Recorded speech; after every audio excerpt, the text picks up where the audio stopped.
All right, welcome into High Noon with Pugs and Company. I am Pugs Moran. We do this each and every day from noon till about 2 o'clock. Then we come back again, circle all the way back at night after we've had a little rest and after the world has had a little bit more time to gestate and produce all that will be known as this, the 23rd day of September in the year of our Lord 2021. We come back at 10 o'clock, what we call that pillow talk. We do another 2 hours. And, it's always a little bit less formal than this. This is where we actually try to get information out there, misinformation out there, whatever, however you digest it. It's not up to me. All I can do is spew it. You people are the ones who digest it. We bring into the show here my partner in crime. We call him Uncle Lee. In the nighttime show, he's known as his alter ego, Sunglasses, wearing the Bills Mafia camouflage cap today. It is E the Artist. Hey, E, how are you? Welcome to the show. Here he is. Oh, look at that. See, sound effects, everything just like a real radio show. All right. Thank you. What's happening with you today? Just trying to stay up on the latest and greatest. It's not a great day for news. Yeah, great day if you're in the stock market. Yeah, it's rallying. Bounce back from the losses it had earlier on Monday. Yeah. Last time I looked, it was up 500 points. Is it more than that? 547.96 right now is what it says. Let me check it out here. It's all a shell game, man. It's all a shell game. It's just the man trying to play with your money so that you don't keep it and put it to good use. Well, there's that. Says a guy who's never had money. You got stock. We got to find your stock. I don't know. I think the stock I had is in companies that are no longer alive. I have no idea what that means. Not a clue. All right. There are a bunch of stuff we're going to talk about today. Stuff that is trending. We've got, we're going to circle back on the Moderna tourist. Remember her, the girl who went to Hawaii? I don't. It's the Moderna turn. Come on, man. The fake vaccine card. The white trash from the south side of Chicago who tried to go to Hawaii and she had a fake vaccine card that misspelled the word Moderna. You don't remember Chloe Morozak? No, I think maybe that's when you were doing the show all by yourself. Wow. You weren't even listening when I was doing the show by myself. I listened a lot of days. I just didn't listen every day. God. Okay. I didn't listen to the entirety. For your edification, we'll redo the whole story of Chloe Morozak, and then I'll let you know she's missing. They can't find her now. Woo! South side of Chicago checking in with a whole missing blonde girl story. We'll talk about that. Also, we're going to talk a little bit about hockey. And not a whole bunch about hockey, but there are 3 things in hockey that are trending right now, and they just happen to be your team, my team, and our shared team. The Stars, the Sabres, and the Blackhawks are all trending on the sports platforms for hockey news. So we'll get into that. An update. There's more of a fight going on between Joe Rogan and Howard Stern. Correct that. It's not actually a fight between Joe Rogan and Howard Stern. It's a fight between Stern fans and Rogan fans on the internets, the interwebs, the World Wide Web. They're all fighting about each other, so we'll talk about what that battle's about. So big news in Texas. If you're, we watched the Dr. Death miniseries a couple of weeks back on the show, and we broke that apart about the Dallas doctor who was doing unneeded surgeries and badly. He wasn't even a good surgeon. He was just hacking people up. I don't know if they were unneeded. I think they were surgeries that were necessary. He just was not doing them well. Yeah, well, he was a bad doctor. Right. And he thinks, but there's a difference between unnecessary surgery and just doing surgery. But I specifically remember a scene when he was struggling and he was cold calling patients and forcing surgeries on them and obviously lying to them about the necessity of the procedures just so that he could get some more clients. Remember that? So that seems a little, but I see what you're saying. He was also a very bad doctor. So we talked when that show was on about why the hell wasn't that show filmed in Texas? I mean, Texas has these filming laws, rules and stuff that are pretty all right. I mean, there's a lot of stuff that films here. And now we've got one of the biggest and most revered television filmmakers doing a new show about a true life Texas crime that occurred, a new miniseries he's producing for HBO. And he ain't coming here and other people are following. So we're going to have more shows set in Texas that are going to be filmed in upstate New York. So we'll talk about that. That's trending. What else is going on? Oh, hey, this is important to you. Happy Bi Visibility Day. That's what today is. Bi visibility? Yeah, happy Bi Visibility Day. So does that mean we're going to track what's happened to the married couple? Bi visibility? What married couple? What is that reference? What is the married couple? I feel like I got no room in my brain. Married couple that was shot in Utah? Oh, no, they weren't bi. They were lesbians. Today is just a day to celebrate your bisexuality. It's a day to celebrate your inability to make a decision. That's pretty much what today is. So Elvira should be in this group. Yeah, Elvira was bisexual. Yeah. I have some hot takes on bisexuality, and I may or may not share them with you. Oh God, we got supermodels who are claiming they're disfigured by plastic surgery. We got Tiger King news. Oh yeah, I saw that. I got a rant built up about Tiger King. You're probably not going to like it since you've watched 4 series in your entire life, and Tiger King is one of them. So we'll get into that. All right, but let's start at the top of what's trending. Actually, top of the show here. Let me just see what's trending as of the last couple of minutes, just so I don't miss anything. These will be cold takes. So before we get into the stuff that I'm actually prepared for. All right, let's click on latest trending. Look at that. Number 1 trending. We already covered it. I'm on top of it. Bi Visibility Day. Bi Visibility Day celebrates the achievements of the bisexual community and raises awareness for the issues they continue to face. What issues do the bi community face? I mean, it seems like they're just playing both sides, and they got, not that there should be sides about sexual proclivities, but it seems like the bi people are the ones that are sitting pretty. They got the most options. Well, it seems to me like they would have half of the issues of the people on one side or the other. Half of the issues, some of the time. That's right. That's bi visibility. Right. That's the trouble. Like they got a beef, but it's like only 50%. They like beef and clam. They like them both. I had to give myself. That was good. It was good. Was it good? It was. Thank you. I appreciate it. It's quick. He's a good audience. That's good. This guy here, that's why I keep him around. So why not? Since it's trending number 1, we'll get into that right now. Bi visibility. Now, let me preface everything I'm about to say with this. I'm a heterosexual, and I was raised in the 1980s when being heterosexual was pretty much the only normal thing you could be.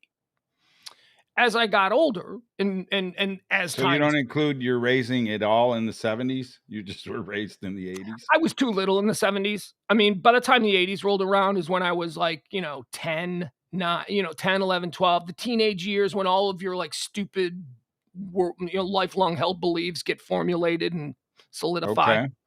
So yeah, I would say the 80s. I'm an 80s kid. Not a boomer. Yeah, you people, you boom. You're a boom. I'm not a boomer. I am. Are you a boomer, technically? Yeah. What year? Last year. What year were you born? 1963. You are a boomer. Yeah. Because boomer is post-World War II right up to 1965. Then Gen X comes in, and Gen X is 1965 to 1980. So yeah, you are a boomer, but you might want to play that down. It's bad for the demos, man. We don't want no boomers listen. We don't even want Gen Xers listening, honestly, if you talk to people in radio. But the problem is that no one but Gen Xers and boomers still listen to radio. But this isn't radio. This is podcasting, where it's almost all millennials and all Gen Z. So you want to keep that down, man. You want to play like you're 20 years younger. Them's the rules as I understand them. I didn't make them. Well, Derek Snow says Gen X has all the issues and none of the problems. I'm going to need you to expand on that. What is that? What does that mean? I mean, I do truly believe that Gen X, my generation, which is, see, here's the problem with being me and my kind. We are the forgotten generation. And I'll explain why.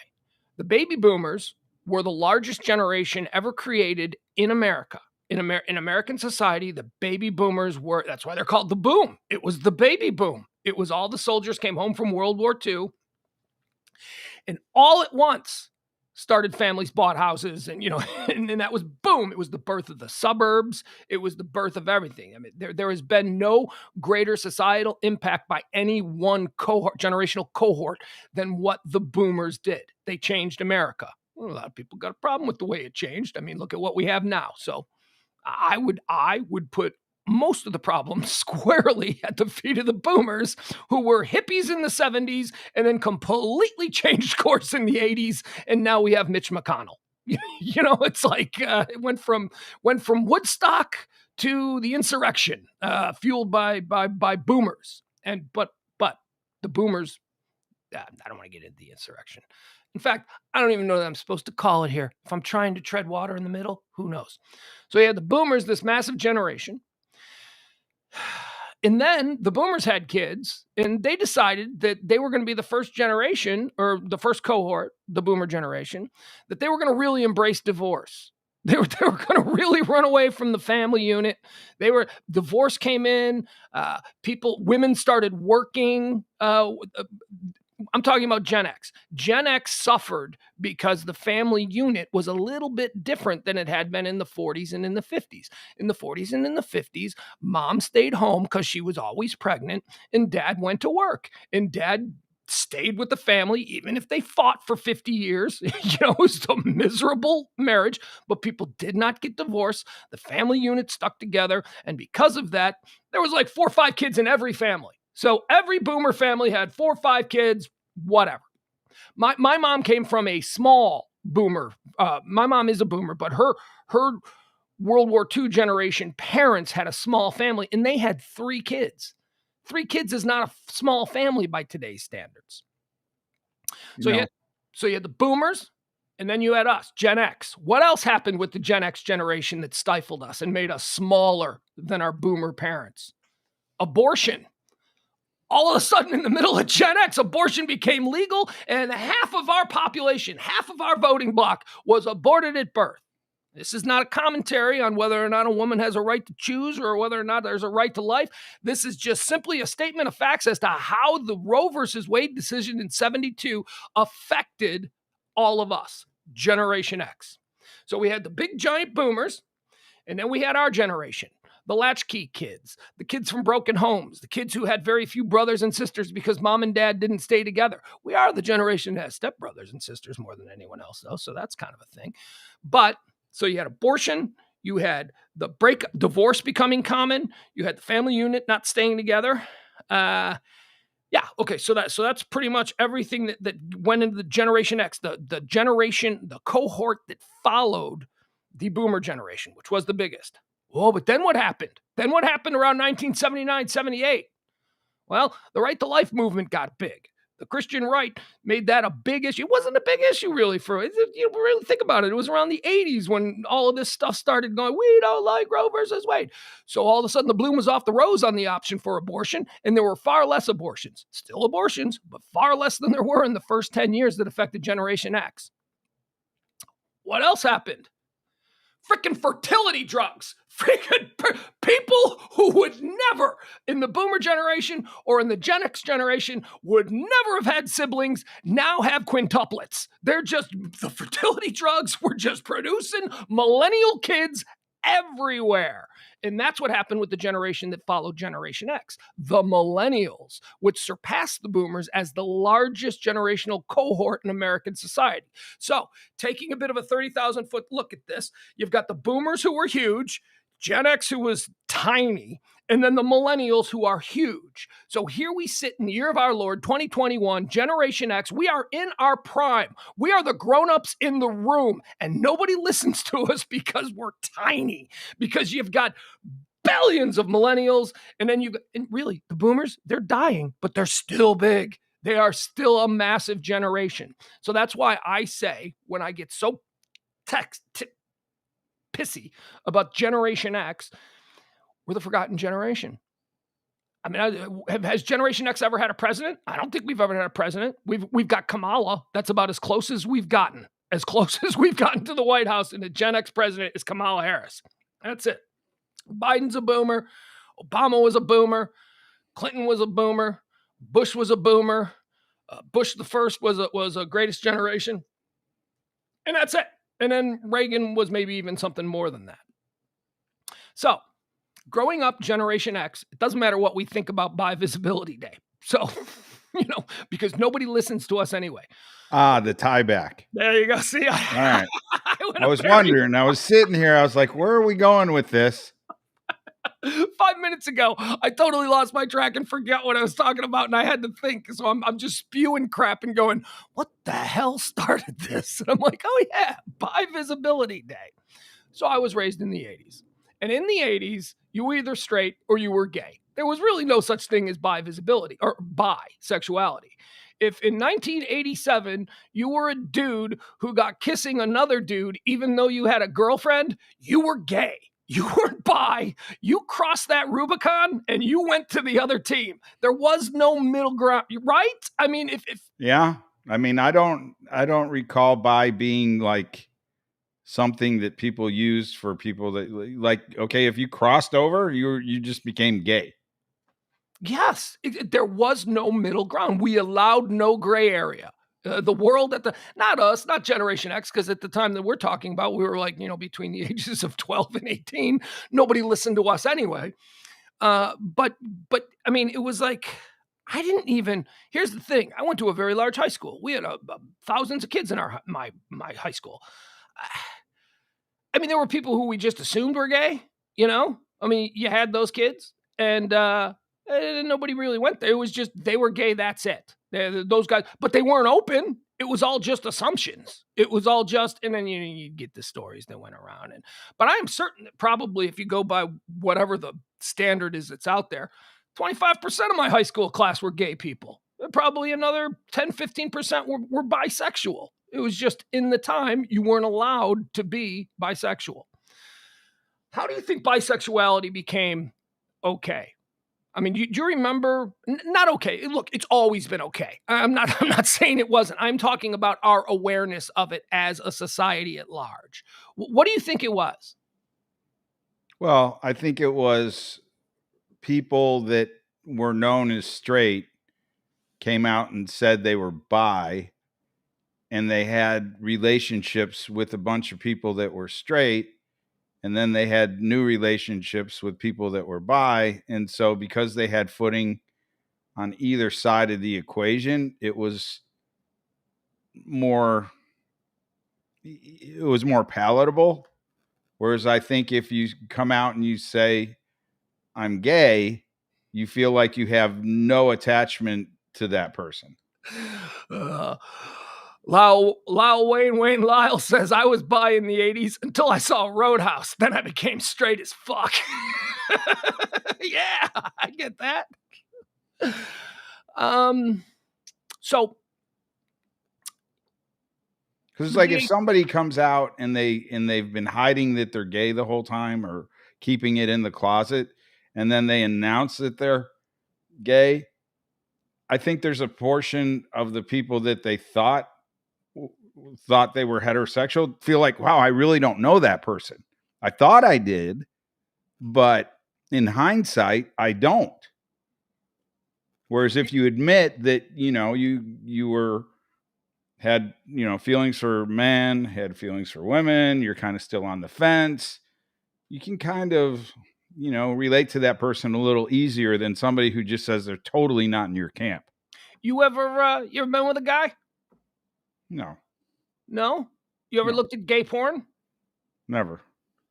Why would I look at gay porn? Because you're a curious intellectual who wants to see what that's all about. I've looked at gay porn. Now, the trick is, did it make the blood rush to the parts of your body where blood rushes when you're sexually stimulated? That's the issue. I can honestly say I've never looked at gay porn. Oh, I have. I find some of it funny. It's very clumsy.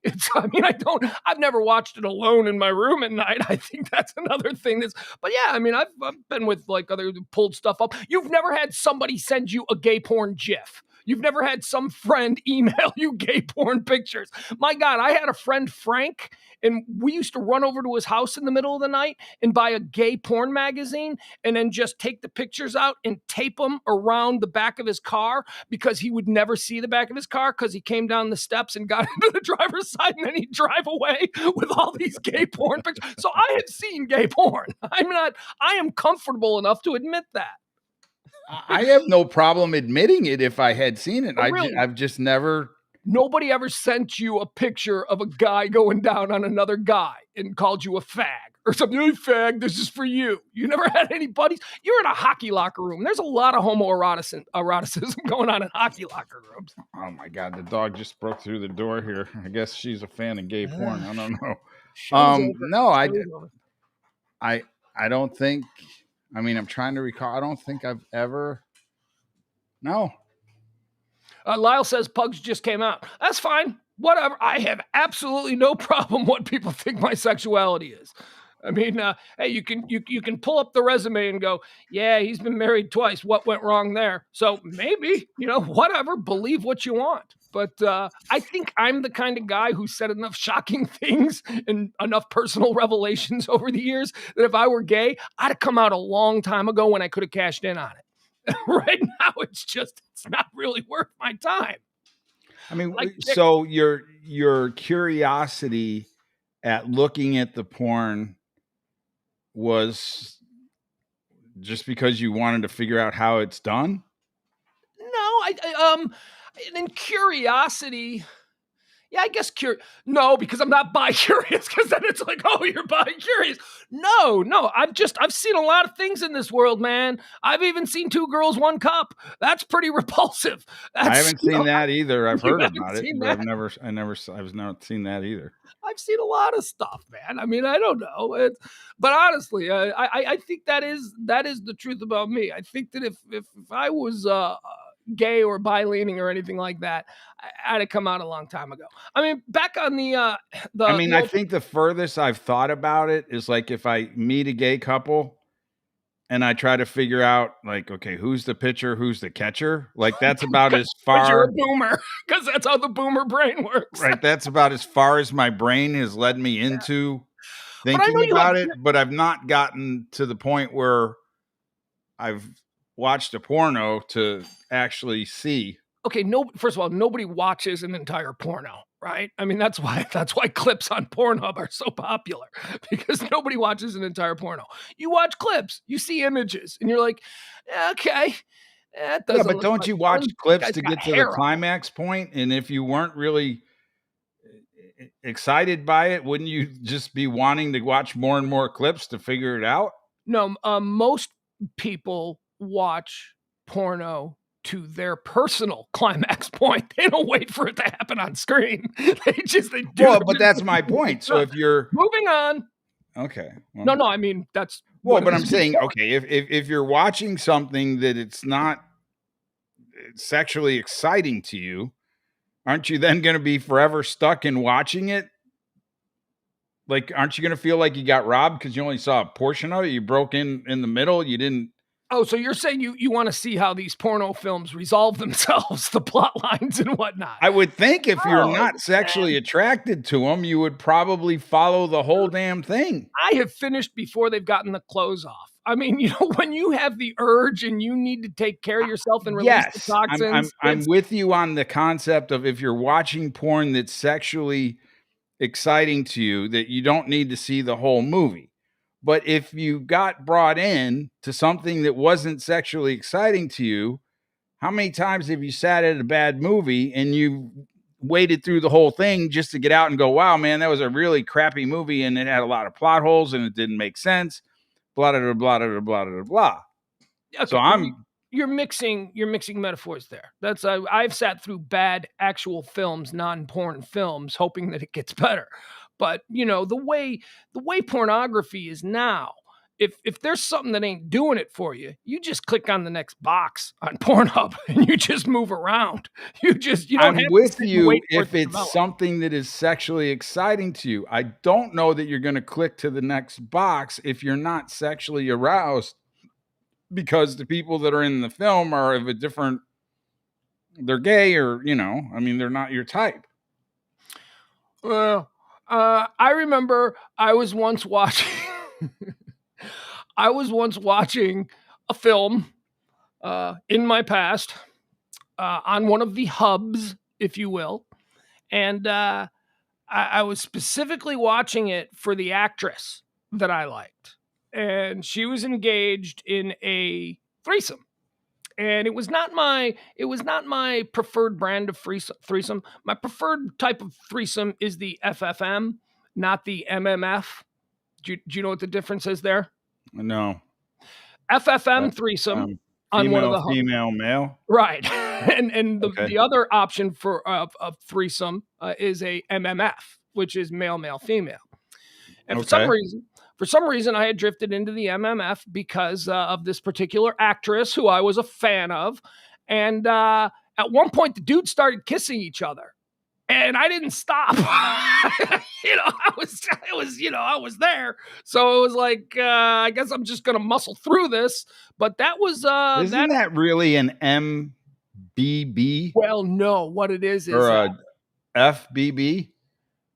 No, yeah, maybe, possibly. I don't know. I don't want, honestly. Well, but I mean, if you're with the girl and then you're with the dude in there, isn't that the exact definition of bi? So that's a B. Right. And that's what they're classified as. That's a BFB. This I know because lesson learned on the story I just told you. When you look down and you see the tags, if it says bi MMF, that's a clue. That's a clue that those guys are going to be kissing, and you better be really comfortable with yourself, because if you get in if you get in the middle of it and all of a sudden these dudes start kissing each other, that's going to either one, totally kill the mood, or you can be a commando and you can just push through. You can just ignore that part of it. It's true. And that was the situation I found myself in. These two dudes started kissing, and I was like, whoa, wait, but I can't give up now. Come on. And then you fast forward a little and you focus on the actress that I wanted to see.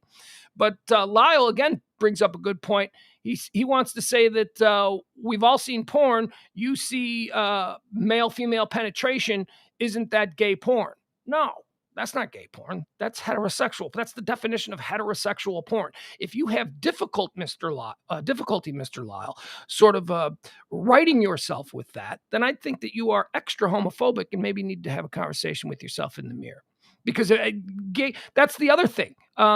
I do not particularly enjoy, have not. Again, I think I need like testosterone shots or something, because I seriously have very little sex drive in the last 10 years. It probably has a lot to do with my depression and all of that. But with that said, I do not prefer the female, or did not, or have not in the past preferred female to get me to where I needed to be. That always, I need the actual act of heterosexual sex. And I guess I had never considered that seeing the male genitalia in that, type of thing to be even slightly gay. I don't see that as a stimulant. I see that as a tool to get the job done. So, you see what I'm saying there? Yeah. And I see his point. I mean, if you're watching a guy, if you're extra penetrate a girl, that in a way could be deemed like, well, hey, you're seeing a guy. I mean, but don't you think it depends on if you're focusing on the guy's pleasure in that scenario, then maybe. But if you're just seeing the guy as a tool to get to the girl's pleasure, and that is the actual impetus for your stimulation, then it's okay. That's heterosexuality. That is the definition of heterosexuality. I mean, I don't. Yeah, I mean, I go back to in horse breeding.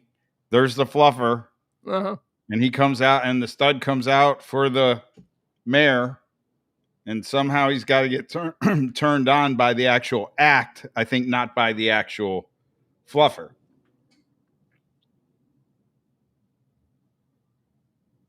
Okay, say that again. Let me process that. Go ahead, say that again. Okay, so there's two horses, and they're gonna breed, right? And so the stud, generally, as they get older, they get bred to 100 or so mares a year. Okay. So as they get your age, older, and the testosterone is less, they need to bring this fluffer out to engage in warming up the female, but reality is not warming up the female. He's warming up the male. So the male's there. They bring out the fluffer.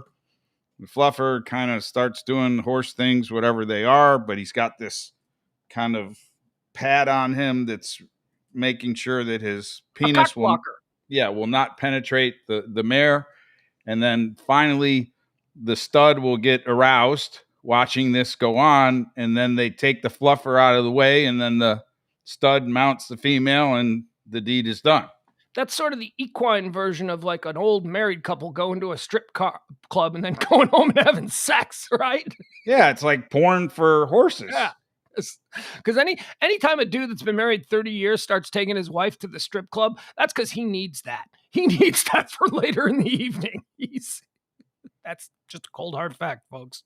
Sorry, ladies. You might think you're being a cool wife, but really he's using the strip club. Or she needs it. For other women? Well, no, because it gets her feeling like she's sexy. Yeah, okay. Hey, look, no problems, man. I've never had an issue with the whole gentleman's club thing. I personally do not enjoy them as much as maybe I once did, but that's probably more economic than anything else. I mean, $10 for a beer is not something that I'm interested in. So, like I said, there's Pornhub. You can do all that stuff, but no judgment. I didn't mean to judge. I know a lot of people who have wives and they take them to, but the guy is there. He's looking at the other girls and then he's taking you home. Okay, back to Bisexuality Day. So the issue of bisexuality, I believe, can be traced back to are you ready for this? Are you ready to go on a little road trip with me? The VHS video cassette. Bisexuality. We have Bisexuality Day today, and that's because of the VHS video cassette. Why? Because the introduction of the video cassette allowed for pornography to move out of the creepy theaters in the bad part of town and into your living room.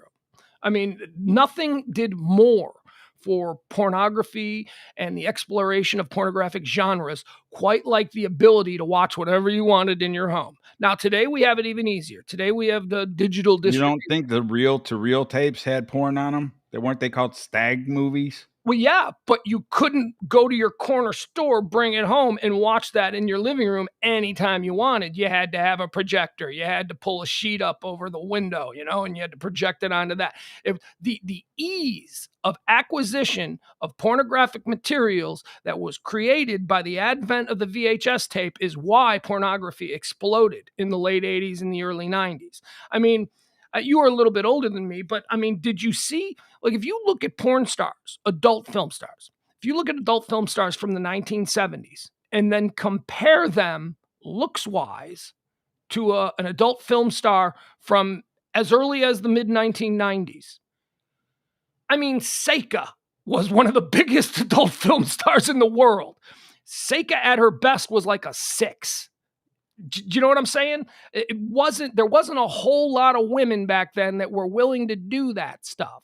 But then the VHS came in and suddenly the porn industry boomed and girls started making a lot of money doing it. And suddenly you had all of these other girls coming. You had a much larger pool of talent to draw from because the business had expanded so rapidly.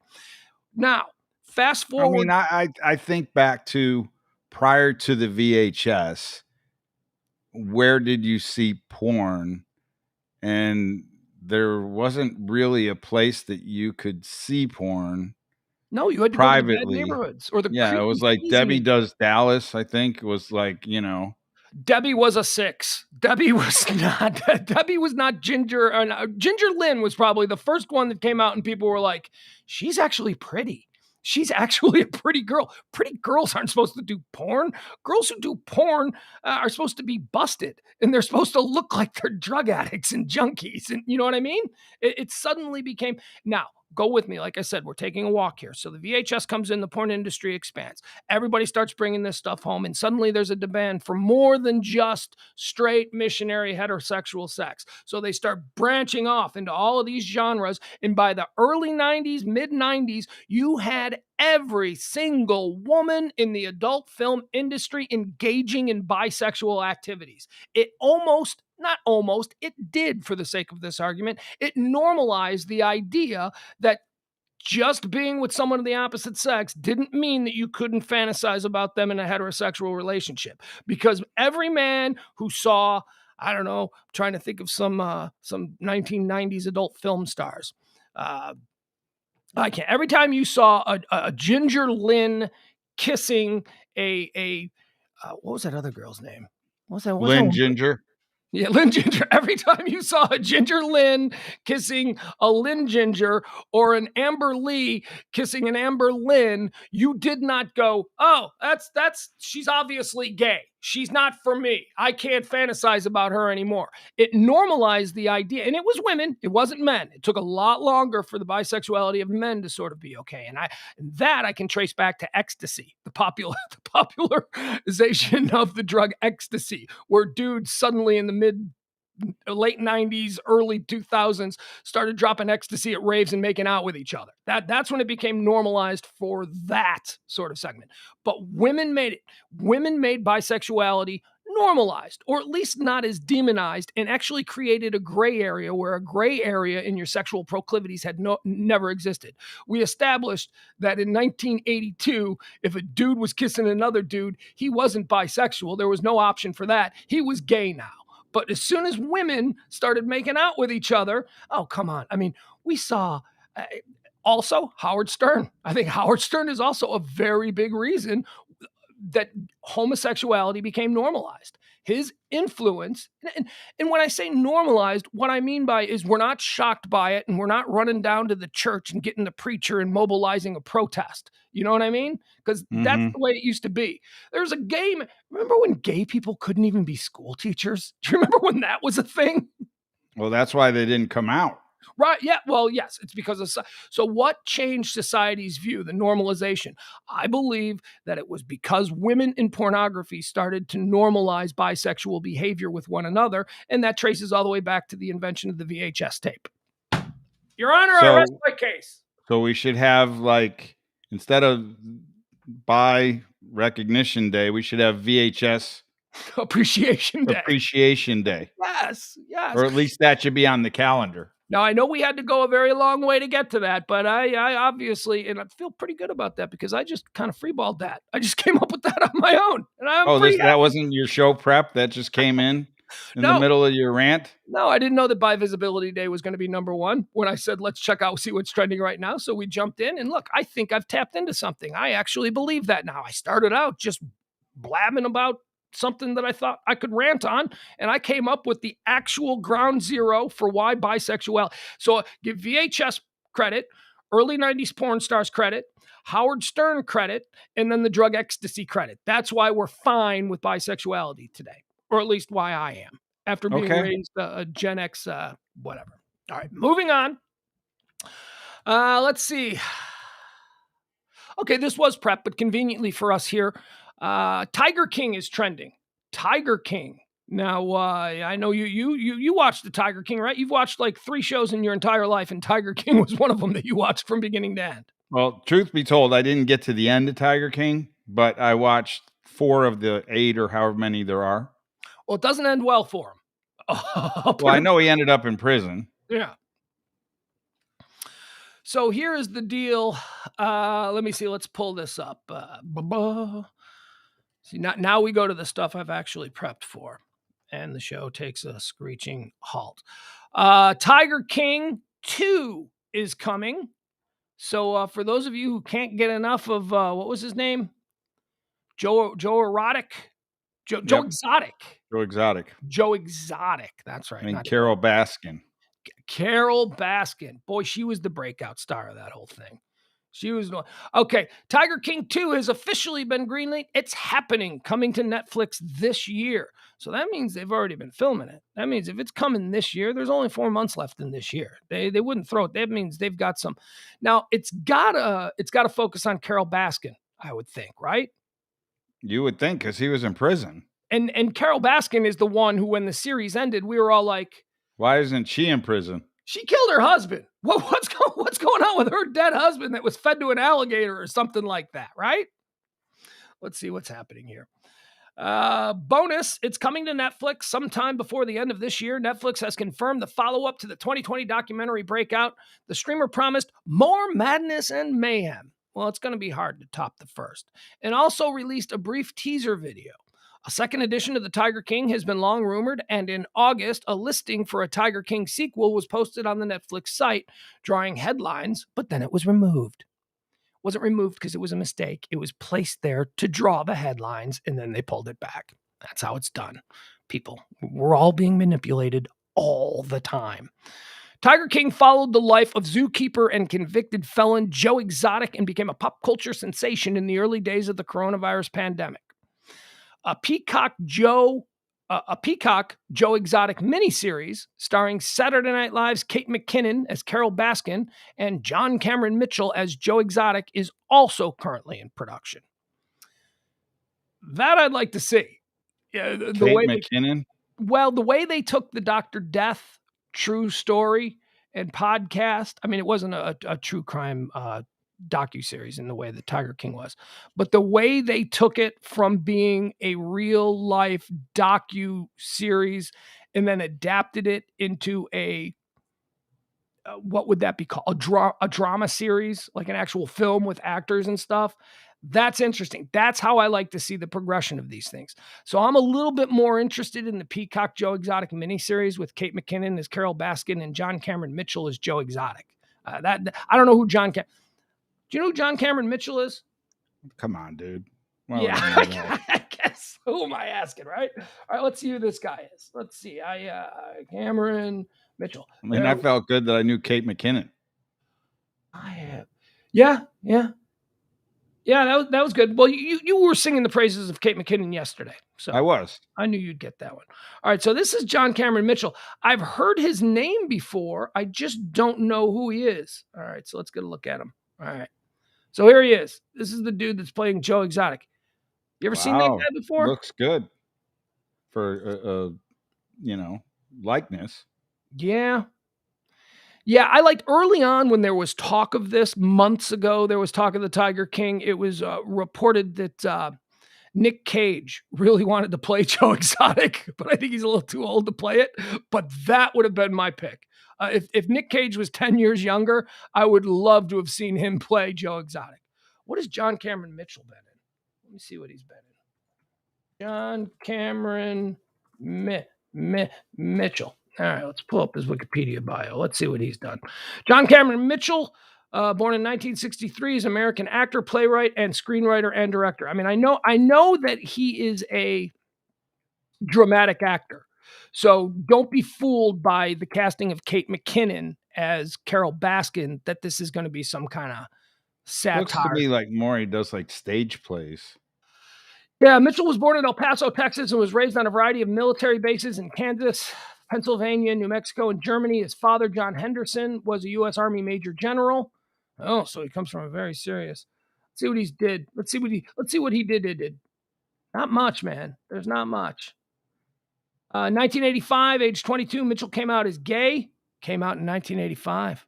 Came out in 1985 on a military base with a brigadier general dad. Dude's tough. That is a guy. There were times, though, that I don't think people had to come out in order for you to go, they were gay.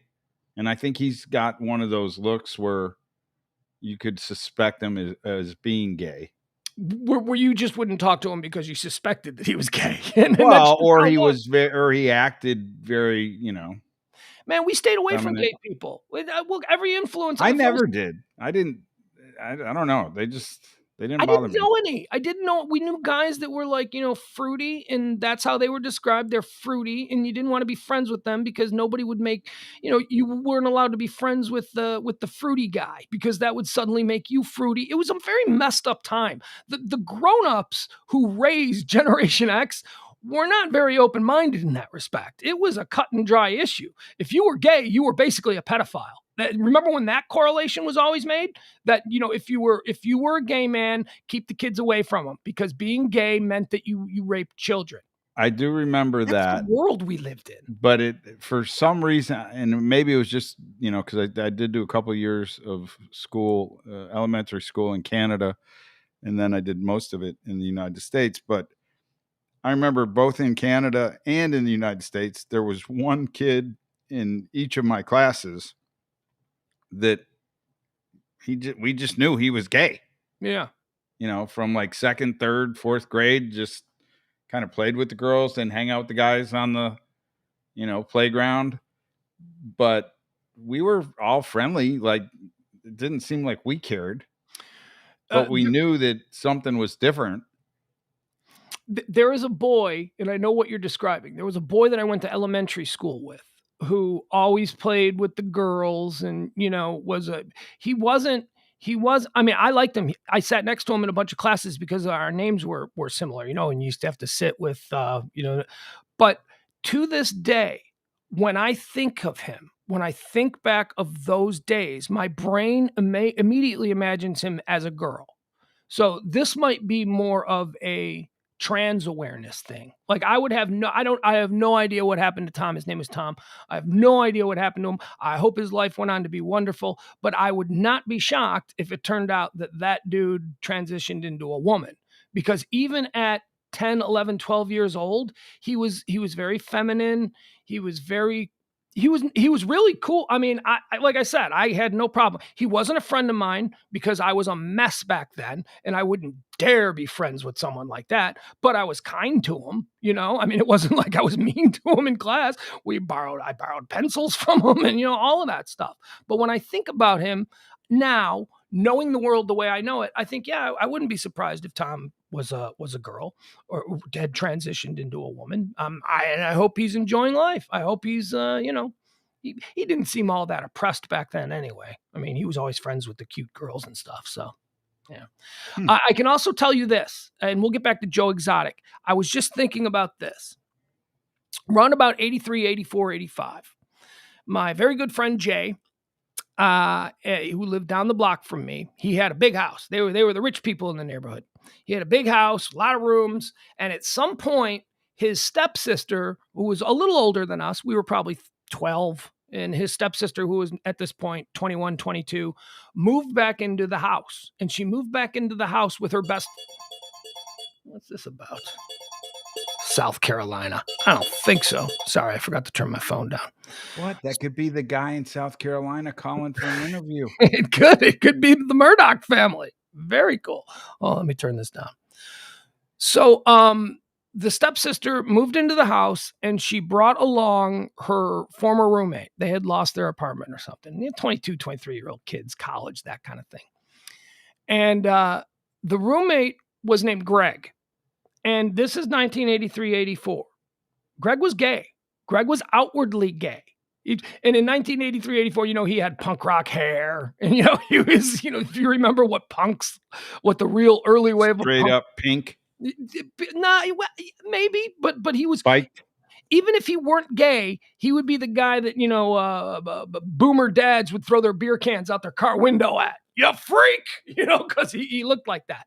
And as an adult, actually, okay, so let's go back there.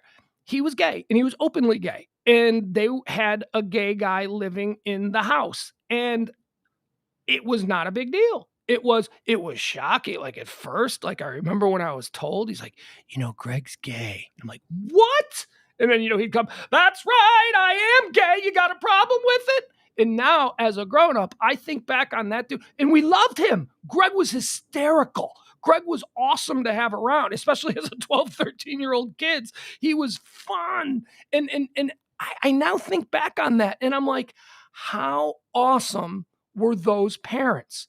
in 1982, 83 to be totally fine with Greg, who was a wonderful person. He really was. He just looked different and he was gay, and that wasn't accepted. But these parents didn't say, all right, baby, you can move into the house, but that gay blade friend of yours, he's out in the street.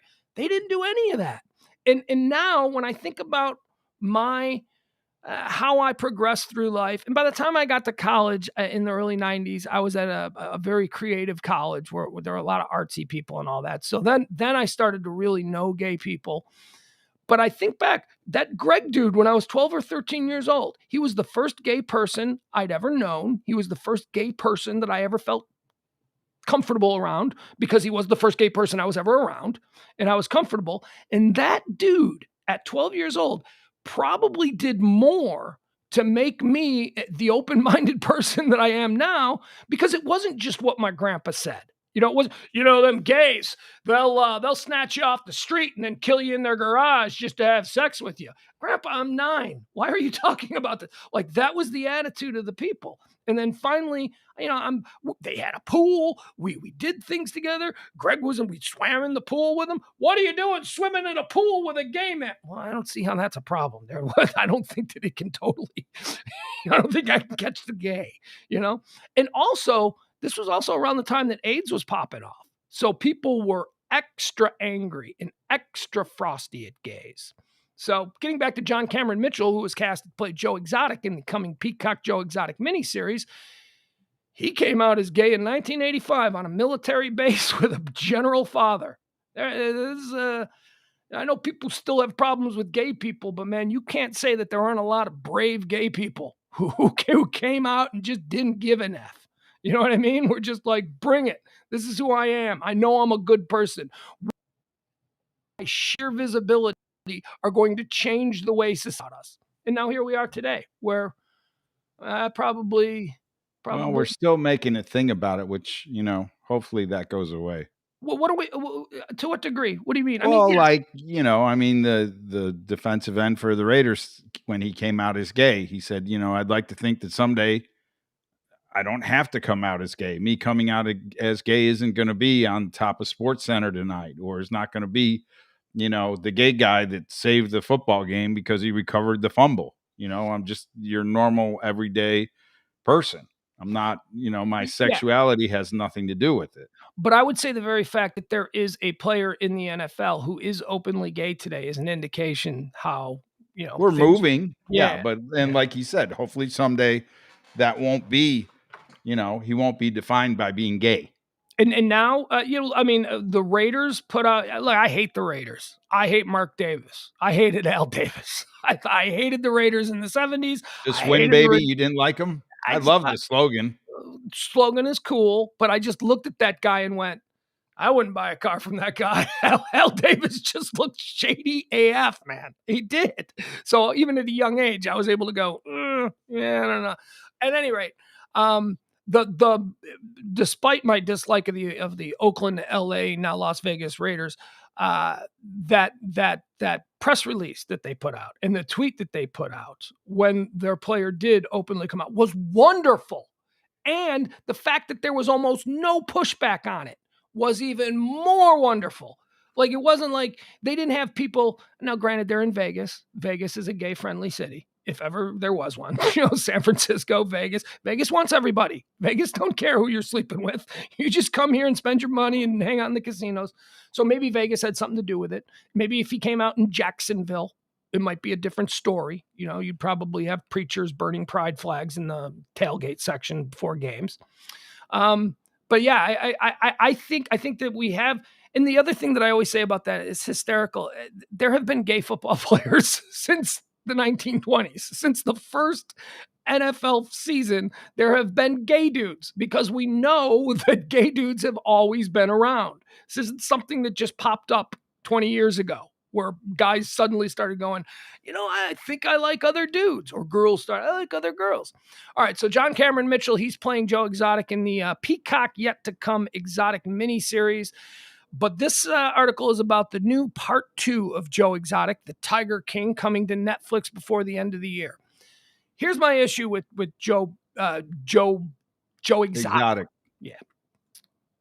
I thought it was a perfectly entertaining docuseries. I liked it. It was a goof. It was like, oh my God, can you believe these people?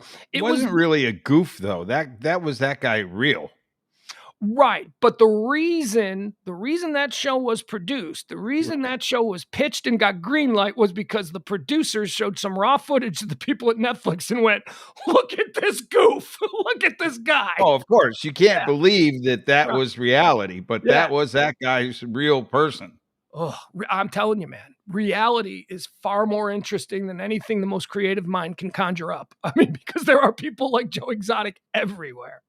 Everybody's got a bizarre ass story. Everybody, if they got followed around by Netflix cameras and they look, I go to this gas station that's right around the racetrack. It's just like a block away. And every time I go there, there is some sketchy looking dudes or weird couple that are just hanging out.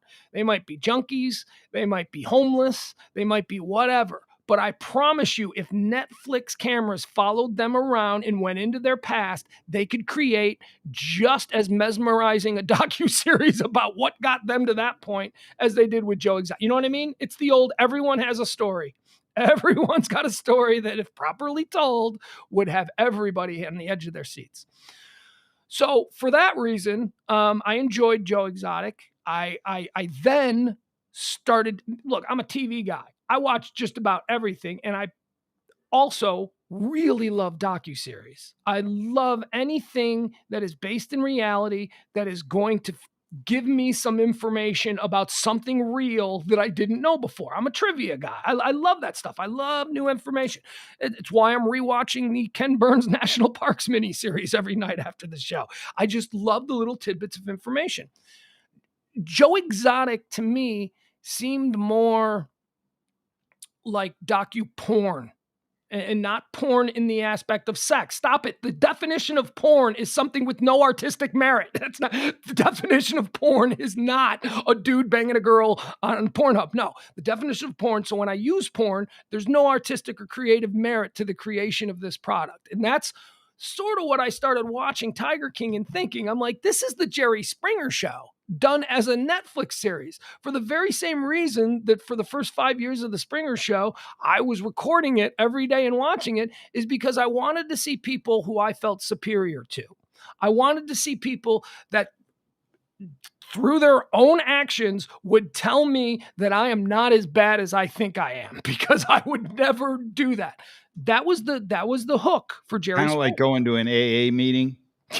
Yes, just because, yeah, even if you're not an alcoholic, just go there, make up a story if you have to. And even if you are an alcoholic, you always find somebody that's got it worse than you. And Yeah. you get there, and then you get to the stoplight and you're like, thank you.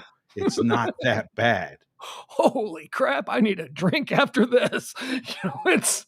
Yes, that's exactly it. That's why they want people to share, so you can put somebody in a better place. And that was the key to the success of the Jerry Springer Show. Jerry Springer himself and Ben Dominic, who was the executive producer, they figured out that the people sitting home in the middle of the day, many didn't have jobs, many weren't killing it in life.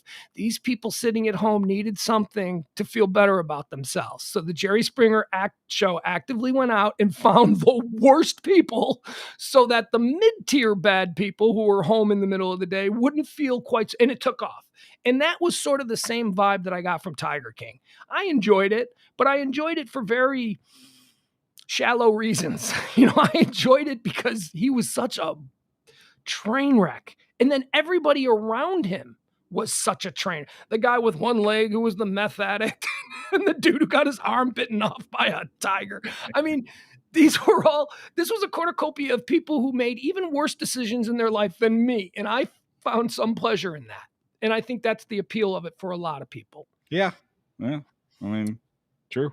So on that note, Joe Exotic became a phenomenon, became probably the biggest. I mean, it's one of the biggest shows in Netflix history. I think COVID helped it too. That's my point. Timing is everything, baby. And Joe Exotic was posted at the very beginning of the lockdown where nobody was going to work. Everybody was watching TV at 3:00 in the middle of the day. And Joe Exotic, that filled the gap. And we all started talking about it because, the internet traffic increased exponentially when Joe Exotic, the hashtags, everybody was talking about it. I mean, it really solidified itself as a very big piece of 2020 culture, 2020 American culture. In 100 years, when they go, what was it like in 2020?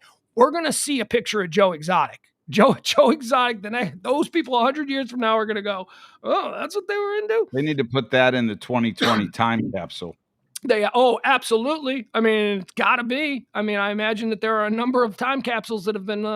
So here's what I wanted to do. I wanted to talk just briefly because I am a television freak and I love the docuseries drama, which the docuseries drama is what Joe Exotic was. It probably could have been made into a 2-hour documentary film, but they decided to make 8 hours at 1 hour each, and they really got in and told the story. So that's what a docuseries is. I want to give you a couple of examples of docuseries that have been on just within the last couple of years that are far superior to Joe Exotic or far superior to Tiger King. And one of them is in the news now. And this is the best one I've ever seen. This is, if Joe Exotic is a C+ offering, this is an A+ offering. Have you ever seen The Jinx on HBO? No. Okay. Do you know who Robert Durst is? He was just in the news last week because he finally got convicted. Robert Durst. You can Google him on your end. Robert Durst was a New York City, the son of a New York City real estate baron who millions and millions of dollars, super wealthy. And Robert was kind of, he was the son of a multi-generational wealthy family in New York, so he didn't do much with his life. He just kind of lived for free and had all kinds of money. Hey, did we just get Parker? Did Parker just pop in? I don't know if he parked. Yeah, he sent a text. He did? Yeah. Oh, see, and I just turned off my stuff. What did he send a text for? There he is. Okay, yeah, we'll bring him in here. Hey, James Park. Hi, James. How are you down there? Hey, hello, Pugs. Hey, how you doing? No, I have not seen The Jinx. I haven't seen The Jinx. But are you familiar with the Robert Durst story? I am not familiar with the Robert Durst story. No, sorry about that. No. That's all right. It's always glad to have you jumping in, hey, even good to see you, bud. for a moment. You got that down screen down. Yeah. I wonder if we put you in a different box if you would be as well versed. Well, no, but yesterday I was in your box and we were doing the high fives. Yeah, across. Yeah, so you could do a high five with Pugs now. Right. If he was paying attention. Yeah, like that. You just got to stop your hand at the right point to make it look real, and then he slaps his leg. Yeah, we're like a couple. It looks good. It looks good. I don't know why you're so hard on it. We can't do it. Here, I'll pull because I want it to be perfect. Because in almost no aspect of my life am I a perfectionist, but for some reason now I am. It makes no sense, but. Hey, you ever think what kind of awards we'd be up for here? Like, if anyone saw this show that mattered, would it be an Emmy? Would it be like a Golden Globe? Would it be a Grammy? Would it be a Marconi? The radio awards. What is this? What are we doing? Those are too highbrow. All right, so here, so basically the Robert Durst story. James, you really need to jump. You need to watch The Jinx right away because I know you like this stuff. The Jinx. Don't tell me what to do. Man, I've been on for like 1 minute. Here, James, here's your assignment. You're right. A bit aggressive. I apologize. I came a little hard with that one. But what if I rephrase it? Do you know what I think you'd really enjoy? What is that, Pugs? The Jinx on HBO, the story of Robert Durst. See what I did there? Okay, so Robert Durst was like a son of a billionaire real estate guy in New York City, friends with the Trumps, friends with the Kushner, all of that kind of stuff. And he started killing his wives in the 70s, and he kept getting away with it. Robert. Yeah, I know. Do that, Robert. And then he killed his neighbors down in Houston. All right, so basically he killed his first wife, and because of his connections and all that stuff, it was never really pursued the way it should have been. So that was just a missing persons case. Then people started looking into that, and he became friends with some Hollywood lady, some Hollywood screenwriter who was actually a name. Like, she's got a real Wikipedia page even before, which in my world means you're important if you've got a Wikipedia page. And he became friends with her because she was sort of defending him about all of these allegations about he killed Kathleen, and Kathleen was his wife. And she was defending him. And then she ended up dying. She ended up getting murdered. Wow. Okay. Right after he was there hanging out with her. And then people started going, wait a second, he wife, and then this guy. So then he goes on the run, and he becomes like this is all a true story. So he goes down on the run, and he's living in like Corpus Christi or something, somewhere down there in South Texas, and he's basically walking around as a woman. He decides that he's gonna trick everybody by becoming the world's ugliest woman, and he's just walking around, and his neighbor, who he's renting a house next to, his neighbor starts to go, hey, you're a weird guy. And Durst was like, you're dead. And so then that guy dies. And then I do remember this now. Yeah, he buried him or something in the backyard. Yes. Yeah. He just dug a hole and buried the neighbor in the backyard.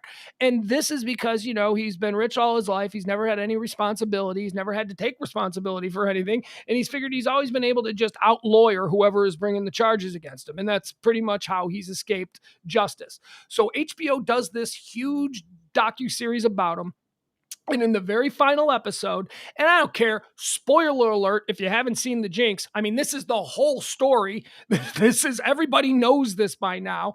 In the very last episode, Robert Durst is being interviewed by the filmmaker, and he's been creepy for 8 episodes. He's been like, you're looking at him going, this fucking guy, this guy killed all these people, and he's just with a straight face saying, I know it's weird, but, and the filmmakers are offering all of this evidence.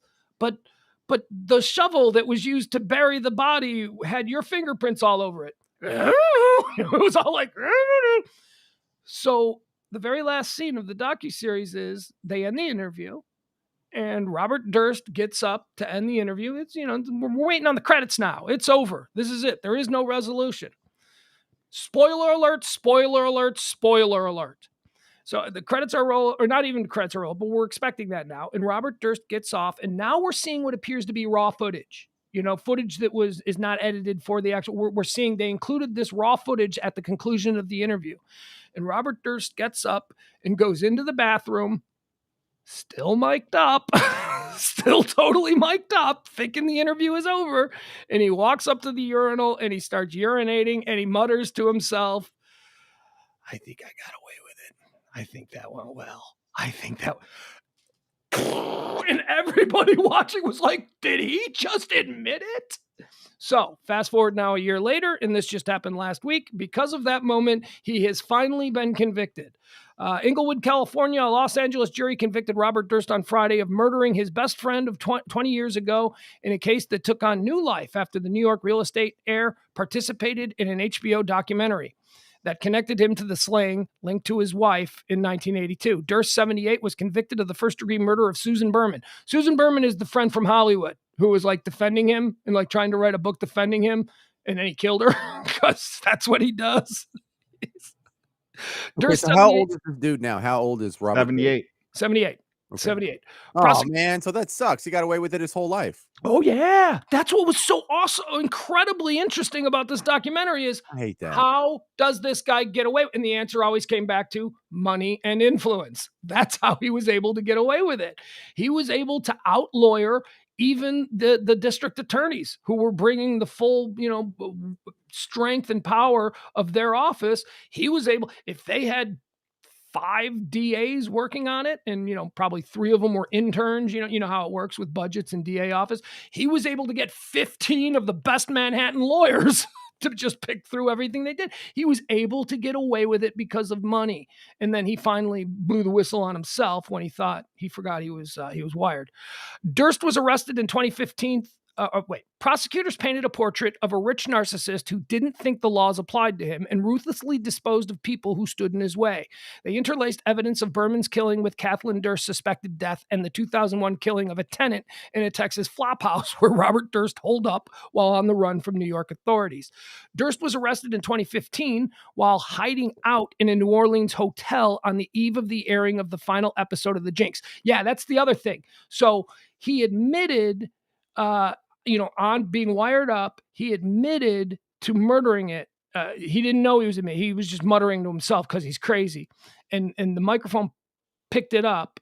The producers of the HBO documentary series then took that, sent it to the FBI and said, we think you need to look at all of this because we think he just admitted that he's lying about everything.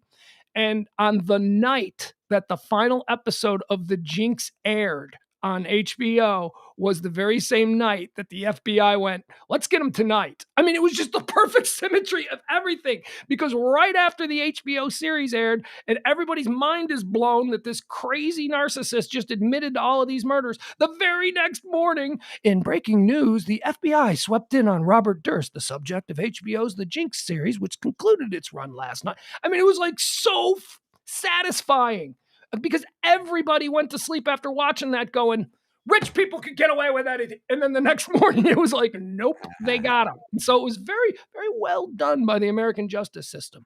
Apparently they had followed him to New Orleans, the FBI, since the producers had told them about this raw footage, and they were just watching him. They were like, yeah, well, when's a good time to get him? How about after the final episode airs? Durst was arrested in 2015 while hiding out in a New Orleans hotel on the eve of the airing of the final episode of The Jinx. It's actually called The Jinx, The Life and Deaths of Robert Durst, in which he was confronted with incriminating evidence and made what prosecutors said was a confession. Prosecutors didn't have to say it. Everybody watching it saw it. Everybody watching it went, wow. Durst could be heard muttering to himself on a live microphone in the bathroom, there it is, you're caught. That was it. I had it wrong, but whatever. It was definitely like an admission to himself that everything that he just said, that he knew he was busted after this docuseries. Durst's decision to testify in his own defense, hoping for a repeat of his acquittal in the Texas killing, backfired as he was forced to admit lying under oath, made damning admissions, and had his credibility destroyed when questioned by the prosecutor. So anyway, long story short, he was finally incarcerated this past week when he was busted. So Tiger King is great, but if we're talking about great docuseries, The Jinx is even better. Let me give you another one. Recently on HBO Max, that is better. Another docuseries that is better than Tiger King.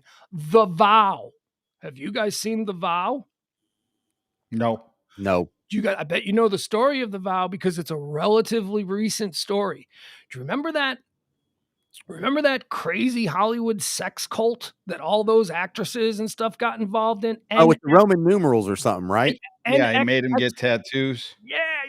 NXXVM or whatever the hell that was called. So The Vow is all about that. And it is crazy. And that's an HBO Max series. Better than the Tiger King.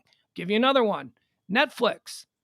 Fear City, the New York Mafia. Have you seen that one? That's an 8-part docuseries about the New York Mafia in the 1970s. And it is awesome. It is. It talks about, because the 1970s were the era of the mafia in this country where the government got serious. And it's also the era where drugs and heroin and all of that stuff that had previously been disavowed by the 5 families of New York started to become too lucrative for them to turn their nose up. And when the drugs came in, that's when people started talking. The Pledge of Omerta, where, the family before whatever and all that stuff, that all went by the wayside and people started talking and all the bosses started going to jail. That's a Netflix series. That is Fear City, the New York Mafia in the 1970s. That is so good. Better than Tiger King. How about Wild Wild Country? Wild Wild Country on Netflix. Have you watched all these series? Dude, I'm a voracious viewer of docus. Yes, I love them. And I don't watch the crap that's on Discovery or anything like that. But if it's a relatively interesting looking standalone series on one of the streaming platforms, yeah, I'll get into it. Wild Wild Country. Do you know what that is? No, I haven't even heard of this. The place where Brian Yep. Laundrie is? No, Yeah, no, Gabby no, no, no, no. Petito's body Yes, slam. yes, yes. It's in Idaho. It is a place where Brian Laundrie was. You guys might remember Wild Wild Country because about a year before Tiger King, this was Tiger King. For a brief period of time, as Saturday Night Live was doing parodies on it and all that stuff. Wild Wild Country is about when that, I think the Unification Church, the church that you belong to, it was when they went to Idaho and bought an entire town and turned the entire town into a commune and just basically told the people who were living in that town to go kick rocks. And it was a war that erupted between the townies and all of these crazy cult members running around in robes who were buying up all the properties and then changing the hardware store into like a, an organic yoga studio. And then it's the story of Bhagwan Sri Rajneesh, the guy from the 70s who was involved in and all that. Wild, Wild Country about cults. Crazy better than Tiger King. It sounds like you're trying to talk me into starting a cult. It makes me want to start a cult. Watching the NXVVM or whatever, the Hollywood sex cult in Wild Wild Country. The Vow. The Vow. Yeah, that's it. Thank you. The Vow. Yeah, man. I watch these things and I go, how do I become a cult leader? I know. I want a cult. This seems like a good gig to have. These guys, I mean, and I wouldn't be a Jim Jonesy cult leader. I mean, I'd probably end up in jail because that's what happens when you're a cult leader. But you have at least 15 years of incredible life as a deity on earth, for a little while. And everybody's wife. Everybody's 19-year-old daughter, everybody's right. Whatever. It doesn't matter. You're shave their heads for punishment. You're the representation of God on earth. Well, why not? All right, so there you go. Those are a couple of examples of shows that I believe are far superior to Tiger King. And this is not a rip on Tiger King. I enjoyed it. I just think that there are better ones that did not get the attention that Tiger King got. And Emil pointed out, really the only reason Tiger King got all the attention is because it coincided perfectly with the first lockdown in the pandemic. And everybody stayed home and watched it. It was just timing is everything. All right. Let's see what else is trending here. Lisa Evangelista is trending. You guys know what Lisa Evangelista is? Man, I feel like I know nothing today. What's going on? Come on, you got to know who Lisa Evangelista is. You probably partied with her back in the 90s. Former supermodel from back in the 90s. She was one of the great babes of all time. I remember the name. I don't remember the look, but I remember the name. Her look was 90s supermodel. Just they were all kind of interchangeable, with the exception of Tyra Banks and Cindy Crawford.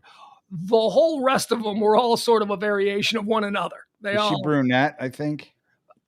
Supermodel, sometimes brunette, good, sometimes one, sometimes the other. Okay, you know what? I'll pull her up, and you'll see what I mean by she was like Kate Moss or whatever. No, Kate Moss was a different kind of supermodel. She ushered in the era of heroin chic, where she looked like a junkie and was real skinny and young. So this is pre-heroin chic. Yeah. This is still bombshell fashion model era, 90s. Well, heroin chic was doomed to fail because they're flat. I mean, doesn't make you less of a person, but it makes you all supermodels. How long can you be on heroin without there being some kind of a? Yes, I remember her. There you go. You remember her. She was one of the big ones. And look, I remember I said brunette. Yep, that's what I thought. Okay. There's another brunette. There's a little bit of there's a blonde. Is that blonde? You know what? I've learned. I don't know what blonde hair is. It looks like blonde hair to me, right? Isn't that blonde hair?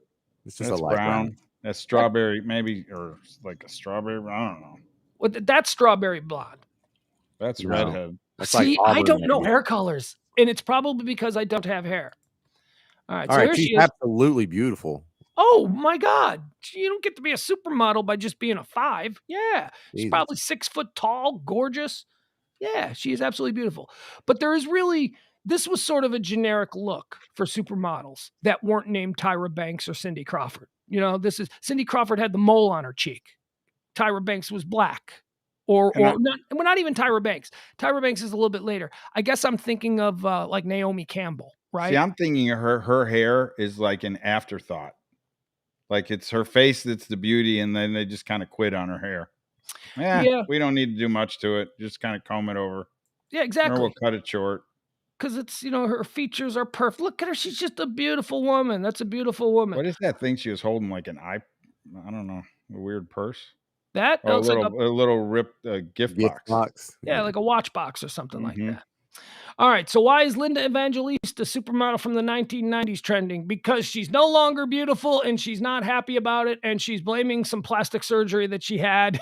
And she says she's been disfigured and she's not working while everybody else in the world is working.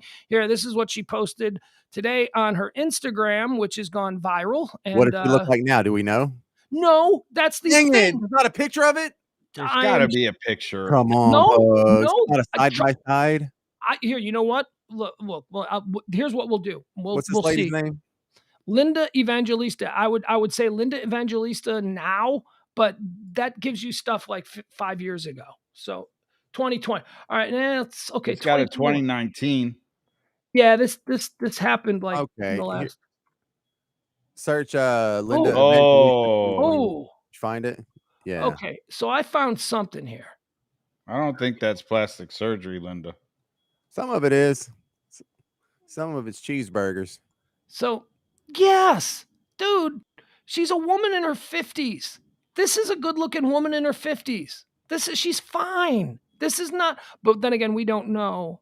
We don't know when this was, right? She said she had these treatments to remove fat cells from her face, but unfortunately, it backfired, and now she's got like twice as many fat cells in her face.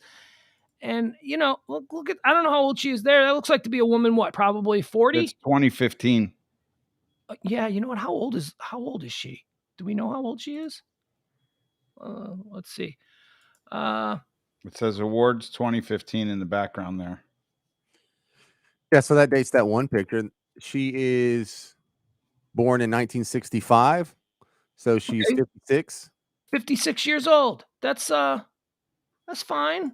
That's And if I were on the jury and I look at that 2015 picture and then I look at the 2021 picture, I don't see really much different with the face. Okay. Other than she gained some weight.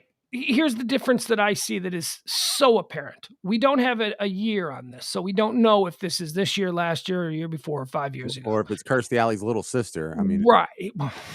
Here's what we do know about this picture, which is what we're comparing it to. We know that this is while she's walking a red carpet where there's going to be a bunch of fashion photographers, and we know that she spent all day doing this. Well, we also know that she's in that picture than she is in that picture. This is her going for Starbucks. Still doesn't matter. She's at least 30 or 40 pounds heavier in that picture. If this person walked up to me on the street, let's look at this one. If this person walked up to me on this, this seems like just she said it was just fat cells that were in her face, but she's definitely heavier than a supermodel. And she's not heavy. She's built like a woman of her age. She's built like a pretty woman of her age. She's fine. There's nothing wrong with this. I mean, there's only something wrong with this if you think she was going to stay, this forever. Well, I'm sorry. No, now I lost him. You know what I'm saying? There's only something wrong with it is if you think that she was going to stay Linda Evangelista. Wait, I'm trying to pull these up. Current. All right, what about this? She looks good.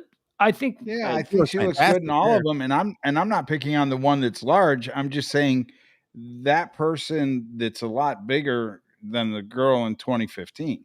Oh, I'm sorry. I didn't mean to have that reaction, but I was shocked. I was shocked to go to that from that. And even this is a beautiful woman, probably in her 40s. And that's Linda Evangelista today. And she is saying that the reason that she is no longer getting modeling work is not because she's 56 years old, not because she is obviously no longer in shape the way they like fashion models to be, but she's saying it's because of some bad plastic surgery that happened here. And I would argue, Linda, you're a beautiful woman, but let's be honest with ourselves. There is more going on with your health, your fitness, your trimness, your ability to work as an economically successful fashion model than just some weird plastic surgery, correct? Oh, we Yeah. totally I agree. think Everyone sees she that. went for that cool sculpting, thinking that she could get fat taken out. Well, here's what she said, and I imagine this Instagram post is sort of a precursor to a lawsuit that she's going to bring against the company that manufactures the product, because she's naming names. Today, I took a big step towards righting a wrong that I have suffered and have kept to myself for over 5 years. To my followers who have wondered why I've not been working while my peers' careers have been thriving, the reason is that I was brutally disfigured by Zeltac's cool sculpting procedure, which did the opposite of what it promised. It increased, not decreased, my fat cells and left me permanently deformed, even after undergoing 2 painfully unsuccessful corrective surgeries. I have been left, as the media has described it, unrecognizable. Oh, boy. Did the opposite of what it was promised, left me. See, here's something that makes me very upset. I happen to know somebody who has a child who is truthfully deformed and disfigured. Sorry, Linda Evangelista, you are in no way, shape, or form cruelly deformed and disfigured. That is an insult to people who wake up every morning and have to deal with either bad genetics or a terrible accident that befell them. This is some bullshit by a very beautiful woman who is having difficulty reconciling the idea that age happens to all of us. Every single one of us. All right. Any takes on Linda Evangelista? Well, I think that cool sculpting, thinking you're going to freeze your fat cells and they're just going to, is that one magic bullet that we'd all like to have So to get hold on a rid of second. fat. Do you know what this is? I mean, it sounds like I have no idea Yeah, what this they is. You've heard advertise of it here you'll hear it on the radio or you'll see it on TV. And you're talking to the former host of the new You show. It's Well, called that's cool true. sculpting. Yeah. And so they freeze your fat cells and, supposedly you're not as fat as you were before you had the procedure.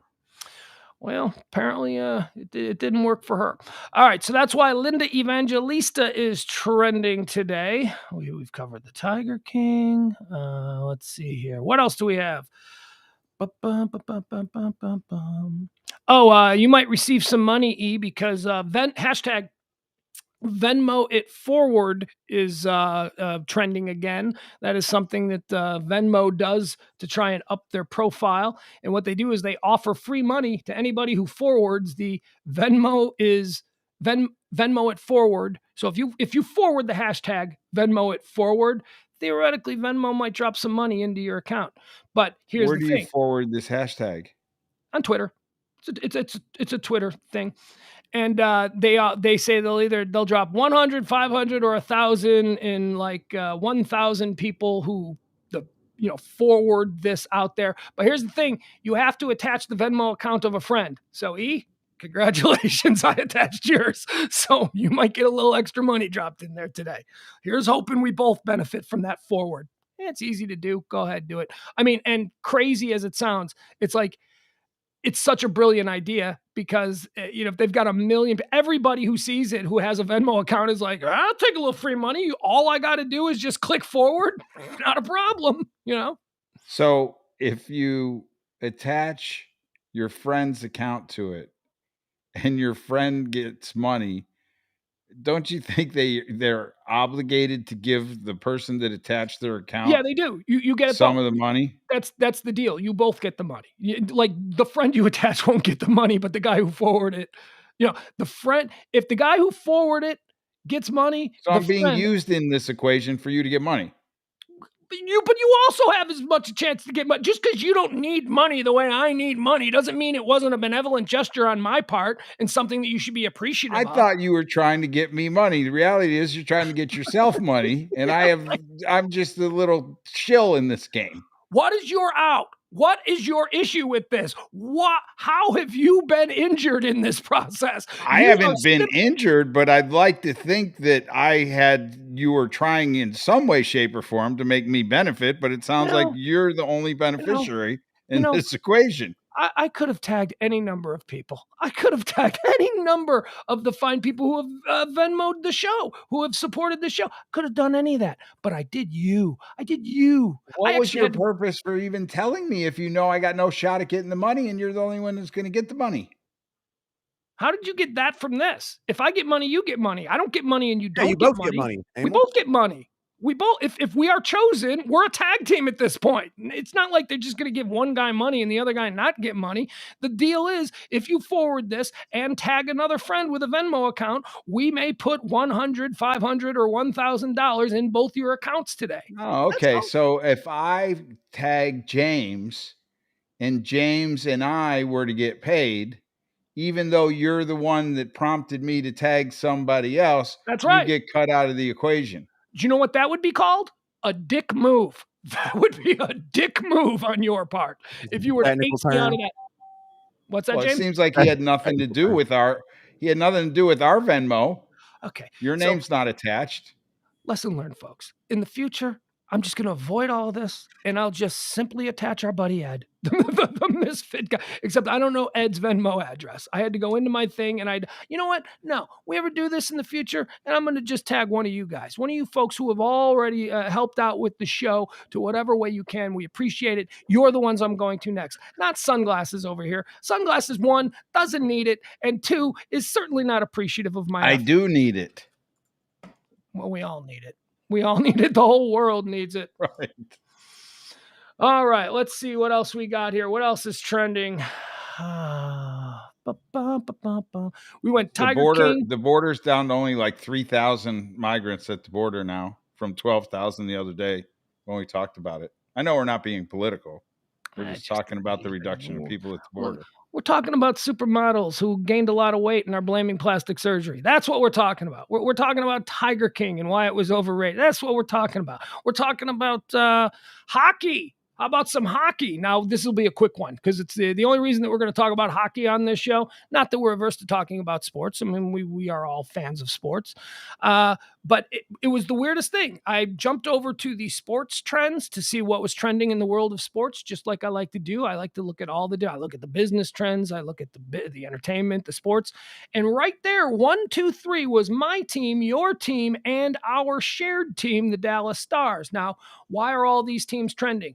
Dallas Stars are trending because Syed Youssef, who is the Dallas Stars correspondent covering for The Athletic, he also appears on the ticket here in town. Syed Youssef on Twitter says, Stars staff and NHL roster are fully vaccinated, all except for Joel L'Esperance. Do you know who that is? I don't even know who that is. No. Not a clue. Joel Esperance, who is unvaccinated due to personal reasons. Jim Nill reports that the team completely supports his decision. There you go. Why are the Blackhawks trending? Because the Chicago Blackhawks are 100% vaccinated, per Stan Bowman, general manager. And why are the Sabres trending? Because you guys are pissing off your captain. your captain is demanding the trade. Yeah. Jack He doesn't trust the medical staff of the Sabres. Yeah, he's got a disc issue and he needs some kind of back surgery, and he refuses to get the back surgery, right? Because he doesn't like the doctors that they want him to have the surgery with. And so he's saying he wants to have dicks. Hey, wow, how'd that come out? He wants to have disc replacement surgery. Yeah. And they do not want him to have it by the doctor that he's chosen. He doesn't trust their staff doctors. So they're in a big kind of contract dispute. Yeah. And he's now demanded to be traded. The story today was that they stripped him of his captaincy for not having the surgery. And in response to that, the former captain of your Buffalo Sabres, Jack Eichel, is demanding a trade now. So that's our 3 hockey teams. Well, that's been brewing for a while. James, you got a hockey take? No, I haven't watched hockey in years. It was one thing when you lived in a hockey town and there were people who had a team who they cared about, but no one even cares about any teams around here. You never see a hockey sweater. You don't see it in the sports updates on the news. So no, I'm kind of disconnected from hockey. All right. Also trending today is David Simon. I can't believe I'm going to ask this. Do either of you guys know who David Simon is? Was that one? I know his brothers, Simon and David. James? I was going to say, I was going to make a Simon and Simon reference. Oh, fuck. Really? What? The Gerald McCraney and Jameson Parker are the 2 Simons. First of all, dummy, it's Parker Jameson. not Is it? Jameson Parker. Yeah. No, I'm pretty sure it's Jameson Parker. The other Okay. side is Juan Simon and Simon. Okay, first of all, it's Parker Stevenson, I believe, is the name. I don't think Parker's involved. I don't think Jameson is involved. I believe it's Parker Stevenson, and he was married to Kirstie Alley. Google that real quick. Simon and David works though. Okay, Jameson Parker is an American actor best known for his role of A.J. Simon in the 80s television series Simon and Simon. I don't know who that dude is. Well, I only remember because my name's James Parker when I was a kid. Jameson Parker would flash up on the screen. I should have known. First, I see you as a worthy opponent in any of these silly popular culture debates. And I should have known that because Parker was involved, you're enough of a narcissist that you would have the absolute truth on this. I stand corrected. I was wrong. I should have backed down. I apologize. You're right on that. Well, it's not just Parker. It's also his first name is Jameson. Well, what was Parker Stevenson in besides the Hardy Boys? How the hell should I know? Okay. You want to write a check for that? You want to write a check for the Simon and Simon theme that you just played? They'll get a cut of our revenues. They'll get like 10%. Yeah, those revenues. I'll just attach them to my Venmo. Yeah, you're going to get money today. You'll just cop that for us. Just pay it for us. So David Simon is probably one of the great television creators of the last, most famously created The Wire, which by almost everyone's estimation is one of the greatest shows ever made. Number 2 on the Rolling Stone list of greatest television shows ever, The Wire. He also did Deadwood, number 7 on Rolling Stone's. So he's got 2 in the top 10 of the greatest shows ever done. He's making a new show here in that's supposed to be shot in Dallas, specifically in Dallas. But unfortunately, because he's got women there, he doesn't want to do. See, this is the whole. We're not going to get political, but he's got exes in Texas. He's one of the greatest minds in the 21st century's world of entertainment. Isn't about to start his next project if it's filmed in the state that goes against his principles. The Wire creator David Simon has planned to begin production on his next project in North Texas within the next few months. However, it looks like the showrunner, renowned for his dedication to accuracy, is foregoing authenticity on this one, and for a purpose. Simon tweeted this week that he's refusing to shoot in Texas due to recent abortion decrees by the Lone Star State. Texas is new. I don't care about the law. Essentially, anyone who successfully sues, we don't care about that. So here's the text that he put out. If an employer, and this is beyond politics, no, it's not. I'm turning in scripts next month on an HBO nonfiction miniseries based on events in Texas, but I can't and won't ask female cast and crew to forego civil liberties to film there. And then he asked the question, what looks like Dallas-Fort Worth, which is where I want to go. He's where I want to go. This is where I want to take it. Stay away from the fucking politics. What looks like Dallas-Fort Worth? He's looking for a place to shoot that isn't Houston. Austin? No, I said Houston. Oh, yeah, that's right. And that doesn't work because this dude's making it political. But I mean, I guess, couldn't you just use stock footage of the big stupid ball that we have in this town and the big dumb buildings that are outlined like Vegas casinos and neon lights? Well, even if, you don't have to use stock footage, you could just use dudes, because he's not going to ask women to go there and have their civil rights violated. So just send a camera crew of some dudes to go take some shots of downtown and some B-roll, and we're good. So is he afraid of, like, there's going to be a lot of sex where these women are going to get pregnant while they're here? No, this is just another creator taking some stand. And now, again, we're going to be in a situation like it was with Dr. Death, where it's supposed to be happening in Frisco, Plano, and North Dallas. And suddenly we're watching scenes from New Mexico. Kansas City. For City. some reason, they didn't film Dr. Death here in Dallas, which they should have.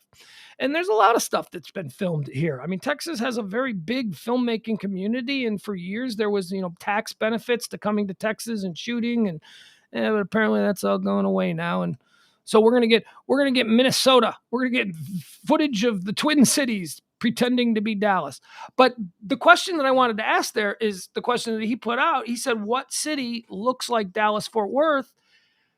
And I honestly, I've been to a lot of cities in this country, and it is because it's just flat, and because there's just these weird downtown area. There's no purpose for the city of Dallas to have been built in the way other major American cities were built. Other major American cities were either massive rail hubs or they were on a body of water, which was a seaport, and the city grew up around it. Dallas is in the middle of an ashtray. It was just a flat, dusty ashtray. And I've had answers to this. Do you know what the most common answer is? The Trinity River. Yeah, but that's never been an economic force. There were never like river boats and cargo ships coming down the Trinity. That was always the question. Why was Dallas built where it was? Yeah, what was the reason for it? Because there is a very reasonable explanation. The stagecoaches used to bring the money into downtown Dallas. Money coming into Dallas is absolute. Here's the reason that I've seen most commonly referred to as why, when I ask why is the city built, it was because there was a whole lot of money being made out in the the wildcat oil boom and all of that stuff that happened around the turn of the century, and then it just built throughout, and they needed a place to take the money because the people who were working in the oil fields, they were all figured out to be sketchy, and banks that were set up on the property of where they were doing oil were getting robbed all the time by banditos and stuff. So they literally created a city that would be built around banks that held all of the oil, and that's Dallas. And that's downtown. There's actually a monument there. Yeah, and I think it's on Elm, where it was like the cash drop. Now Fort Worth is a different story. Fort Worth was an actual military fort. And so you typically in the Wild West, whenever there was a military fort, there were people that moved to the military fort and lived just outside the walls because they felt safer, homesteaders and whatnot. And there was gambling and prostitution. Yeah, those were probably all just side effects. Well, no, but in Fort Worth, I think it was the Devil's Circle or the Devil's, I don't know, I can't remember exactly. Well, yes, but the question is why Fort Worth? Why that spot? It was because the military built a fort there. And trains, you would get dropped off in Fort Worth, and then just outside of the train depot, there was like a kind of mini Vegas. So there you go, David Simon, not filming stuff here, doesn't want to, doesn't need it. Howard Stern and Joe Rogan are both trending, and not because either one of them has done anything, but it's because Howard Stern fans and Joe Rogan fans are in an absolute war on the social media networks defending their prize pig or whatever you want. We need to go into that. One's done something. One's popularized horse dewormer. Well, to the point where it's breached into your family unit. We won't go there. But here's my take on the Howard Stern versus Joe Rogan cyber fight that's happening right now. Howard Stern doesn't have a chance in hell. Howard Stern is old media. His fans are old media. Joe Rogan is the direct opposite. Joe Rogan is new media. Joe Rogan's fans are on Twitter. Joe Rogan's fans are on Instagram. If this war is being played in those venues, it's a home game for Joe Rogan, and there is no way Howard Stern is taking a beating on Twitter in a way that guys like the three of us could have never imagined 20 years ago or 15 years ago. There was a time in this country where no one dared bow up against Howard Stern. And by the way, it needs to be noted, Howard Stern went off on Joe Rogan. Joe Rogan has not responded. And it's very well known that Joe Rogan idolizes Howard Stern, or at least did. There may be something different now. Joe Rogan, I've heard many times listening to his podcast, sing the praises of Howard Stern and how he can't do what he does now if not for people like Howard Stern. And he also, to his credit, gives a little bit of love to Opie and Anthony. But it's mostly Howard Stern that Joe Rogan says. So it's been almost a month now since Howard Stern went on his rant against Joe Rogan, and Joe hasn't fired back. I don't think Joe wants to fire back. I don't think Joe wants this fight. Howard also, to my awareness, hasn't really pushed it any further either, other than the pop that he got a couple of weeks back when he said something and called Joe Rogan an idiot. But it's the fans that are fueling this fight right now. And as I said, this is a home game for the Rogan team. There's no way. See, and I disagree with you. I think if you're Joe Rogan, you don't poke the king of all media. But he's not the king of all media anymore. Joe Rogan I is. would If anyone disagree. can claim, I would disagree. He's Stern has just no he's just influence. on serious. If he came out, he would rally a group of people like none other. 60 years old. He would rally a group of 60-year-olds. Meanwhile, Joe Rogan's got a nation of 18-year-old creatine freaks who are active on social media.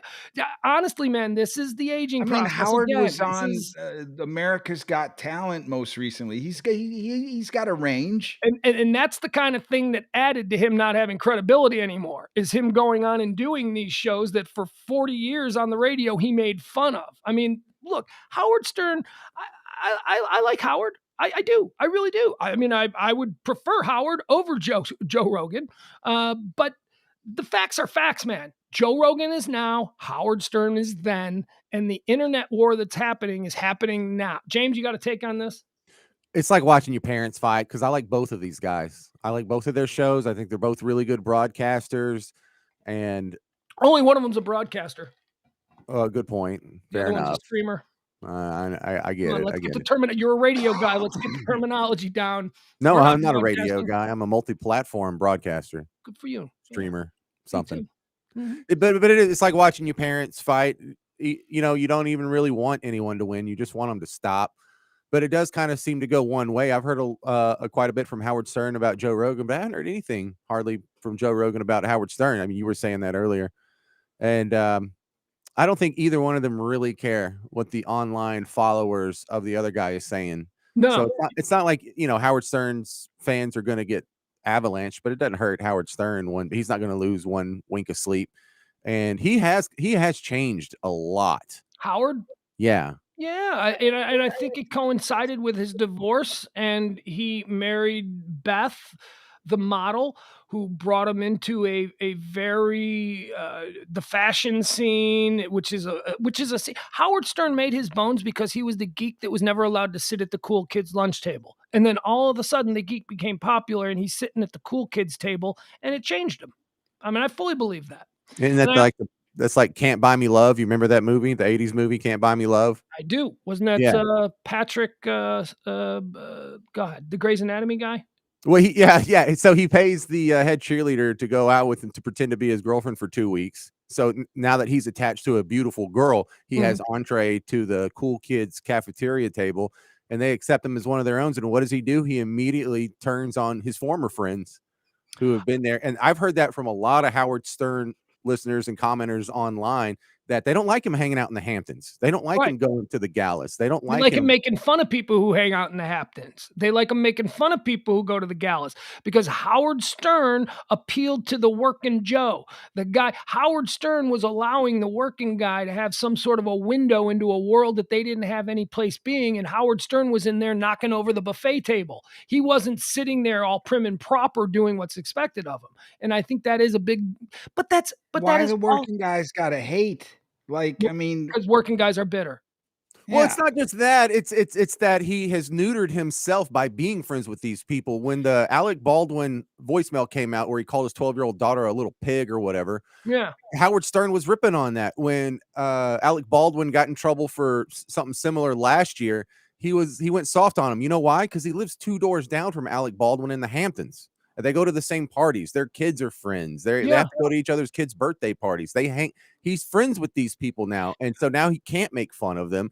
And so what's the point of listening to him if that was your draw? But isn't that life? He's living life. Yeah, Emil's right. He's aging. He's just maturing. It's called growing up and having more life experience and changing your perspective based on those life experiences. That's what aging is. I mean, when I line up for carpool in the morning, I may not like every dad that I see in the carpool line, but I'm not going to go out and pick on him knowing that I'm going to have to run across him at my kid's school.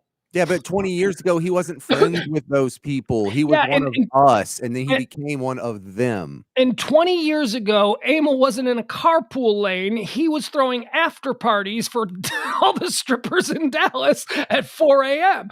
People mature.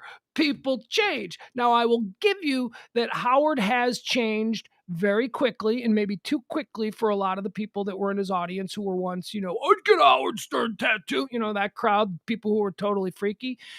But I think the big issue that Howard Stern that we who say what happened to Howard Stern, I think the big issue is that Howard Stern was greedy. Howard Stern did not, during the rise of the internet, during the rise of digital media, Howard Stern looked down his nose at that stuff. Howard Stern thought he was superior to that stuff. And he went for the big payday when he abandoned radio and went to satellite radio. He chose satellite radio as the tech of the future instead of getting involved in what is everything now, which is digital distribution. And that was a greed decision, because if he had done this 15 years ago, and if he had said, you know what, I'm going online, I'm going to build my own platform, I'm going to have people, you know what I mean? If he had done that, he wouldn't have gotten a lot of money up front, and he probably would have had to pay a whole bunch of money out of his own pocket. But instead, he went to SiriusXM when they said, we'll give you $100 million right off the top. That was greed. And now we're where we are. He has almost no social media presence, Howard Stern. He does not allow any of his stuff to be streamed. Every time you listen to Howard Stern now, you got to be a subscriber. You got to pay money. So, I mean, so he cannot be considered king of all media. No, anymore. Not at all. Not in 15, 20 when he years. said that, these other platforms didn't exist, and maybe he was king of all media. But even if you want to go off legacy platforms, when's the last time he had a hit movie? When's the last time he had a hit book that anyone talked about? He's doing bad reality shows on network TV. That is the most un-Howard Stern thing, if you're judging it by a 1909 Howard Stern. And look, I love Howard Stern. I mean, look, I have some issues with him, the way he abandoned radio and basically tanked the entire format that I had made my living in. that was a bad one. That was tough. Well, I mean, he got paid. And because he got paid, he had certain restrictions put on him that said, okay, the only place you're going to be able to hear Howard is on Sirius.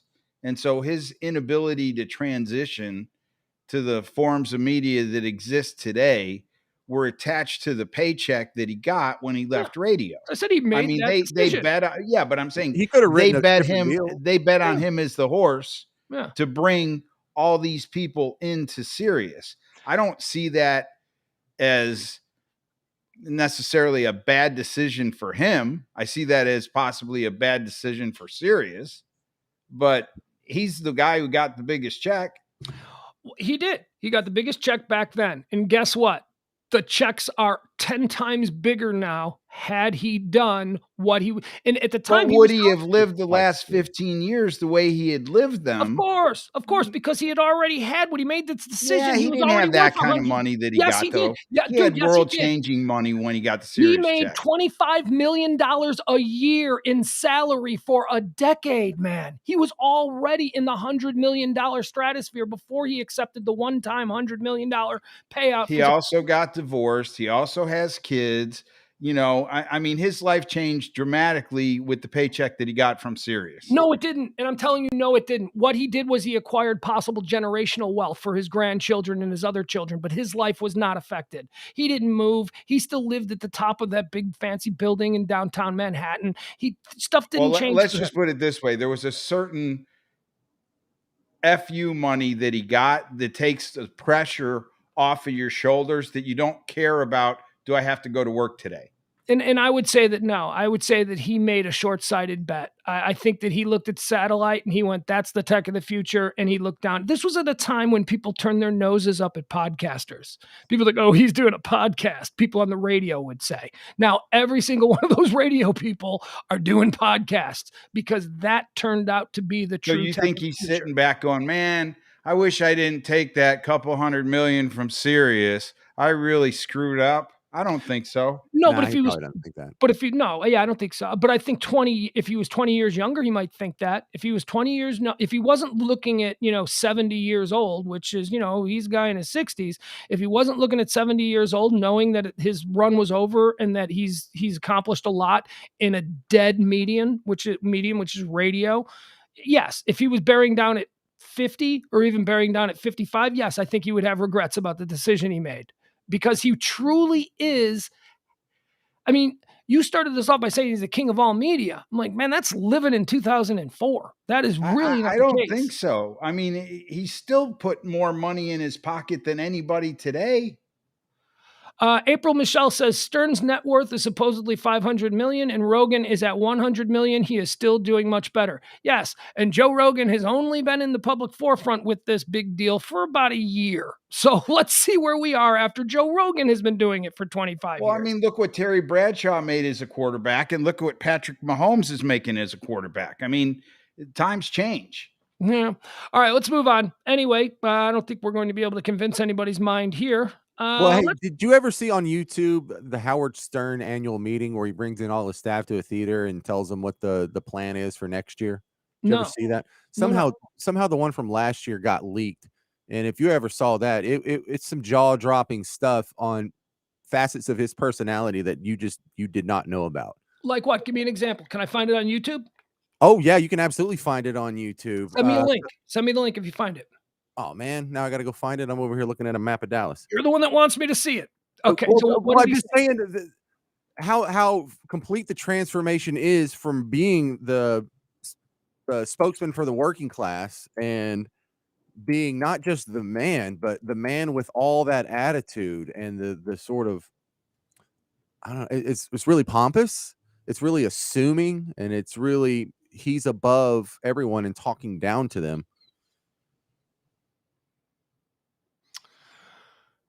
Yeah, but he's always been that. I mean, what are you talking about? I mean, in 1992, he was always talking down to everyone. He was Howard. He was the king of all media. This wasn't a shrieking violet. This was a guy that openly built his brand on the fact that I'm the greatest of all time. You know, I mean, I guess what you're shocked by is you're seeing it in an informal setting. Or a non-showbiz setting. You're shocked that he would carry on that persona with his staff and have that. That's basically what you're saying. No, it's look, you can be a snotty jerk and still be at the losers table and be the snotty jerk at the cool kids table, and it's different. It's different. You're making fun of people for caring so much about brands and caring about other people's opinions. And then when you move to the cool kids table, you are caring about who's wearing what brand and public opinion. All right, I just sent it to you in a Facebook message. Does that help, or should I? Oh, you found it that quick? Yeah. I'll watch it after the show. All right, so I did want to talk about this real quick before we end the show here. Emil did not remember this person because apparently, I guess this is when I was doing the show by myself. But does the name Chloe Morozak, now the name shouldn't tell you, does the name Chloe Morozak mean anything to you? Because she's trending today as well. Don't Google it. Does the Moderna tourist have any? The girl who went to Hawaii with a fake vax card and Moderna was spelt wrong, so she was arrested. Oh, yeah, she started with an A, right? Yes.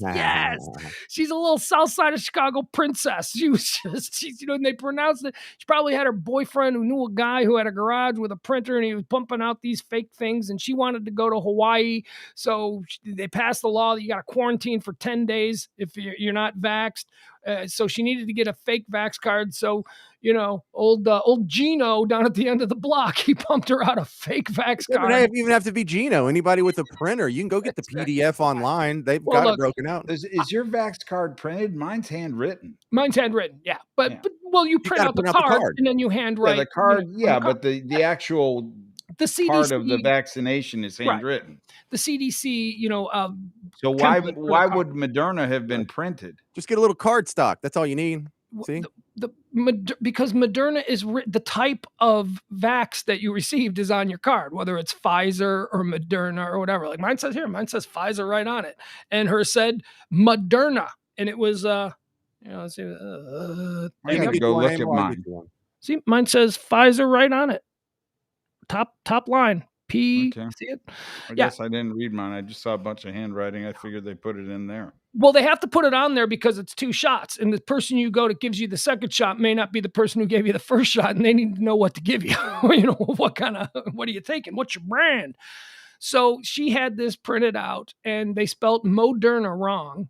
And it's really funny because she's from the South Side of Chicago where everybody pronounces their vowels really hard, and she probably just phonetically pronounced Moderna as Moderna, and they spelled it M-A-D. So she goes to Hawaii. She shows the card. The gate agent, when she's getting into Hawaii, is like, that's a little sketchy, but she was allowed to pass through. She spends her 6 days there in Hawaii. The whole time, the Vax police there in Hawaii are trying to chase her down. She's not answering her phone calls. She's not answering the email that she listed, because once you move into Hawaii and you're pledging that you are vaxxed, you have to fill out a form, and all the information on the form was missing. So then 6 days later, she goes up back to the airport to take her flight home, and they're like, you're under arrest. So she became kind of famous as being the vax lady. Here, we'll pull up a picture of her just so you can get a look at this little Southside princess. She looks like every waitress on Western Avenue. That's a joke for people who, here she is. Okay. Do we see her? All right, here we go. All right, so here, let me show you this one. And James, let me ask you, I don't want that. Let's get out of that. Well, we don't need John Cameron Mitchell anymore. No more John Cameron Mitchell. Here we go. There she is, little doll face. Who does this look like to you, James? Does that look like anyone to you? Man, that's like a lot of people. That doesn't look like Sybil to you? My first thought was, my God, this girl looks just like Sybil. Kind of. She looks like she could be Sybil's first cousin. Yeah. She looks like Sybil, maybe on Sybil's like worst day. And I guess having your mugshot taken might be your worst day. So that was her coming back to the airport, trying to get home. Well, here's the story. She's missing. Oh, that's right. For those of you who are hungry for more of the Gabby Petito. Oh, God. Did she go to the Grand Tetons? Is that what happened? She's missing. Damn it. She didn't show up for her shift at Mary Piglet's. Yeah, right. No, she didn't show up for her court date, which was because she lives in Oak Lawn, the south side of Chicago. Because she lives in Oak Lawn, and the court date was in Hawaii. She was supposed to do it, online, the way most court dates are done nowadays. And they don't know where she is, and now there's an arrest warrant for her. Here, I want to show you some pictures of her, though, because she is like, if we're going to make this the next Gabby Petito, where's Chloe? This is Gabby Petito with a meth habit, right? I mean, look at this girl. There, you see? Wait, that's her? That's her. Oh, yeah. She looks like... Moderna is handwritten. Chloe. It's not printed. Amel, they're all handwritten. I thought you were telling me, though, that the Vax card is got the... Yes. See this? See where it says, please keep this record card? See all of this? These are all blank until you get the shot. I understand. I have one. I thought you were telling me the Vax card itself said somewhere in print, Moderna. Yeah. Right here. No, that's handwriting. Not in print. Okay, yeah, no, not in print. Why would they don't, when they're printing the fax cards, they don't know whether you're getting Johnson & Johnson. Right. So the guy down the block didn't make the mistake. It was her that wrote that in there by hand that made the mistake. Yeah, that's what I said. Because you said Gino down the block printed the card. That was a metaphor, dude. God damn it! I'm just telling a story with a little bit of flair. She probably got somebody to print her a blank card, and then she misspelled it. Okay. So let's just look at more of her. There she is. There's her booking picture.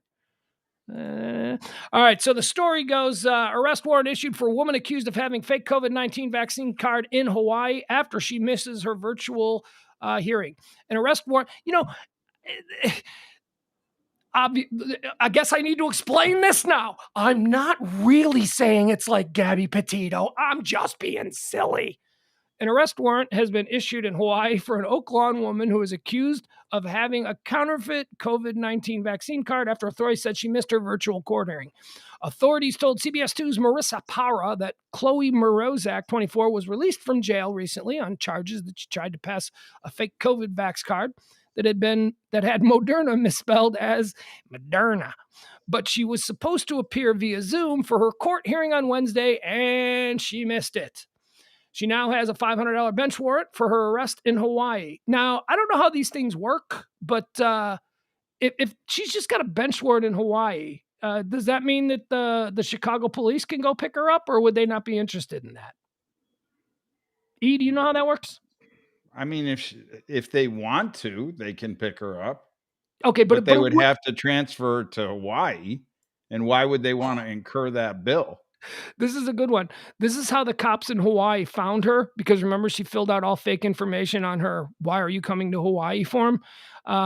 She did put her correct Facebook page. So the authorities, when she wasn't answering her phone and wasn't, responding to emails, they pulled this particular picture off of Facebook and identified her by his trashy tat. I wonder if that's spelled correctly. Yeah, I don't know. I She's would love. pretty. What did you say? She's pretty. Man, you are so from Tyler, Texas. James, this is pretty. Okay. That's pretty. Not that. See That's the difference? James, hotter. This one or this one? Which one looks more fertile, Pugs? What? Which one looks like he's about ready to bury your children? I'm just going off my evolutionary instincts, and that's okay. She's on the closer side of pretty than she is to ugly. No, she's trashy. She is you grew up in the neighborhood. You know what that is. That is a trashy Oak Lawn girl who waitresses at dive bars on Western Avenue. And she's a pretty girl in cheap clothes. She's still pretty. Yeah, no. Okay. That other girl is a girl that's she's all right, but she's just dolled up. We will agree to disagree. That's where we'll leave this. All right. So anybody else? Is there anything I missed? You guys got? Yeah, you missed the fact that you were trying to make it like Gino the printer had misprinted his cards when he had printed them fine. That's all. I'm done. James, what am I supposed to do with that? He obviously didn't understand the. I don't know why he's trying to defend the good name of a fictional character that was just introduced into the story for flair, to make the story a little more interesting. That's what storytellers do. Okay, Gino's not real. I don't even know if she went to somebody to get a fake card printed. She might have found one on the street. I honestly believed you, because I said I was going to go look at my Vax card because I didn't recall my Vax card having printed on it Pfizer. But is your Vax card authentic? That would be a reason you wouldn't have to look it up. If your Vax card is legit, then why would you be worried about any of these mistakes? Because somehow I thought that you had made it sound like they had printed up a bunch of Vax cards with the misspelling of Moderna on it. Okay, I don't believe I made it sound like that. I believe that maybe that's what you heard, which is fine. I'm just spinning a tale here. That's all. No big deal. All right, one last chance. Let's see what we missed, if there's anything new. Should we do what we do every day at the end of the show, which is just check in on Brian Laundrie and see if there's any news there? Hasn't this been like the first show that we've done in about a week where we haven't bothered mentioning Brian Laundrie? Well, but there's nothing new, right? Well, yeah, that's Day 5, Sonar, Cadaver Dogs, couple. Is that it? Mary Piglets. The mom. Yeah, the story we talked about last night picked up steam on the morning shows today. The Mary Piglet drove her Mustang back to the house after it had been searched by the FBI. Turned out it was not Brian's Mustang, but it was hers. Yeah, but I mean, mom owns it. Yeah, like he probably makes the payments, but his credit was garbage, and so mom stepped in. But that was interesting, because I thought when you told me that, talking about misunderstanding what we're saying, I thought you were saying that the Mustang was also Gabby's. Like Gabby had the van and the Mustang, and Brian was just using both vehicles. Let's see. As of 40 seconds ago, yeah, there's nothing. No signs. Are they back at the preserve, the Carlton Preserve? Yes. They are. They're searching near the highway. Okay, here's something. They're searching near the highway off 75 in Florida, across from the preserve. Well, what's you searching the highway for? Kind of seems like a search plane. Oh, okay. So that's a search plane track. All right. So that's not really like they've got all that going on. All right, that's it. James, anything else? Anything you want to add? We went a little bit extra, a little bit late for you. No, I'm great. I just probably won't be here tonight. That's okay. All. Oh, so it'll just be, and you will be, but you're going to watch the horses race, so you're not going to be here tomorrow, right? I'll be gone tomorrow, and I'll be back Sunday night. And then you'll be back. So you will be for the Sunday show. Okay. Well, look, I understand there's a tropical storm Sam, which is, although you're going to Kentucky. So that's probably not, you're not really, Kentucky doesn't have much problems with hurricanes, I'm guessing. That's not a thing. Yeah. So, and I think I'm missing tomorrow night. So. Then tomorrow night? There is no tomorrow night show. There is no tomorrow night. So that's Friday. Fine. Okay, good. Well, what about Friday noon? Can you join me Friday noon since E's not going to be here? That's a probably. Okay. All right. All right. I gotta be honest with you. The last time I did a show solo, I almost passed out and died because. So if I don't have anybody to yell at tomorrow, then we'll probably shelve the show for What? I Friday. love doing solo shows. Those are great. No, man, I don't. I rely on. I know. I mean, I can. I think I proved for about 10 days that I can, but I had an incident and it spooked me. And All right, now go watch that Howard Stern meeting then. All right. Thank you, E. Thank you, James Parker. We will be back tonight at what are you doing tonight that you can't be with us? What are you doing? What do you got? Something you're gonna go shoot pool at the dive bar down the block? No, I mean I might later. No, I am doing the financial show, and then after that, I am a guest for another show that's on in San Antonio, and it's going to kind of overlap with 10 o'clock. He's in demand. And you're a pool hustler. I didn't know that. You've chosen another. You can't do this show because you've chosen to do another show. Exactly. I'm just a guest. It's not like I'm a co-host. Look, and that says Pugs and Company. Am I company? No, and yet you're the only person with your name bigger than life in your box, so you probably shouldn't complain about that. All right, thank you, James Parker, live in New Orleans. Thank you to E, as always. Sunglasses will be making his final appearance of the week with us tomorrow or tonight, and that's been Pugs and Company. Join us again tonight at 10 o'clock for the Pillow Talk edition. This has been Wave Bye Bye, everybody. This has been the Radio Misfits Network.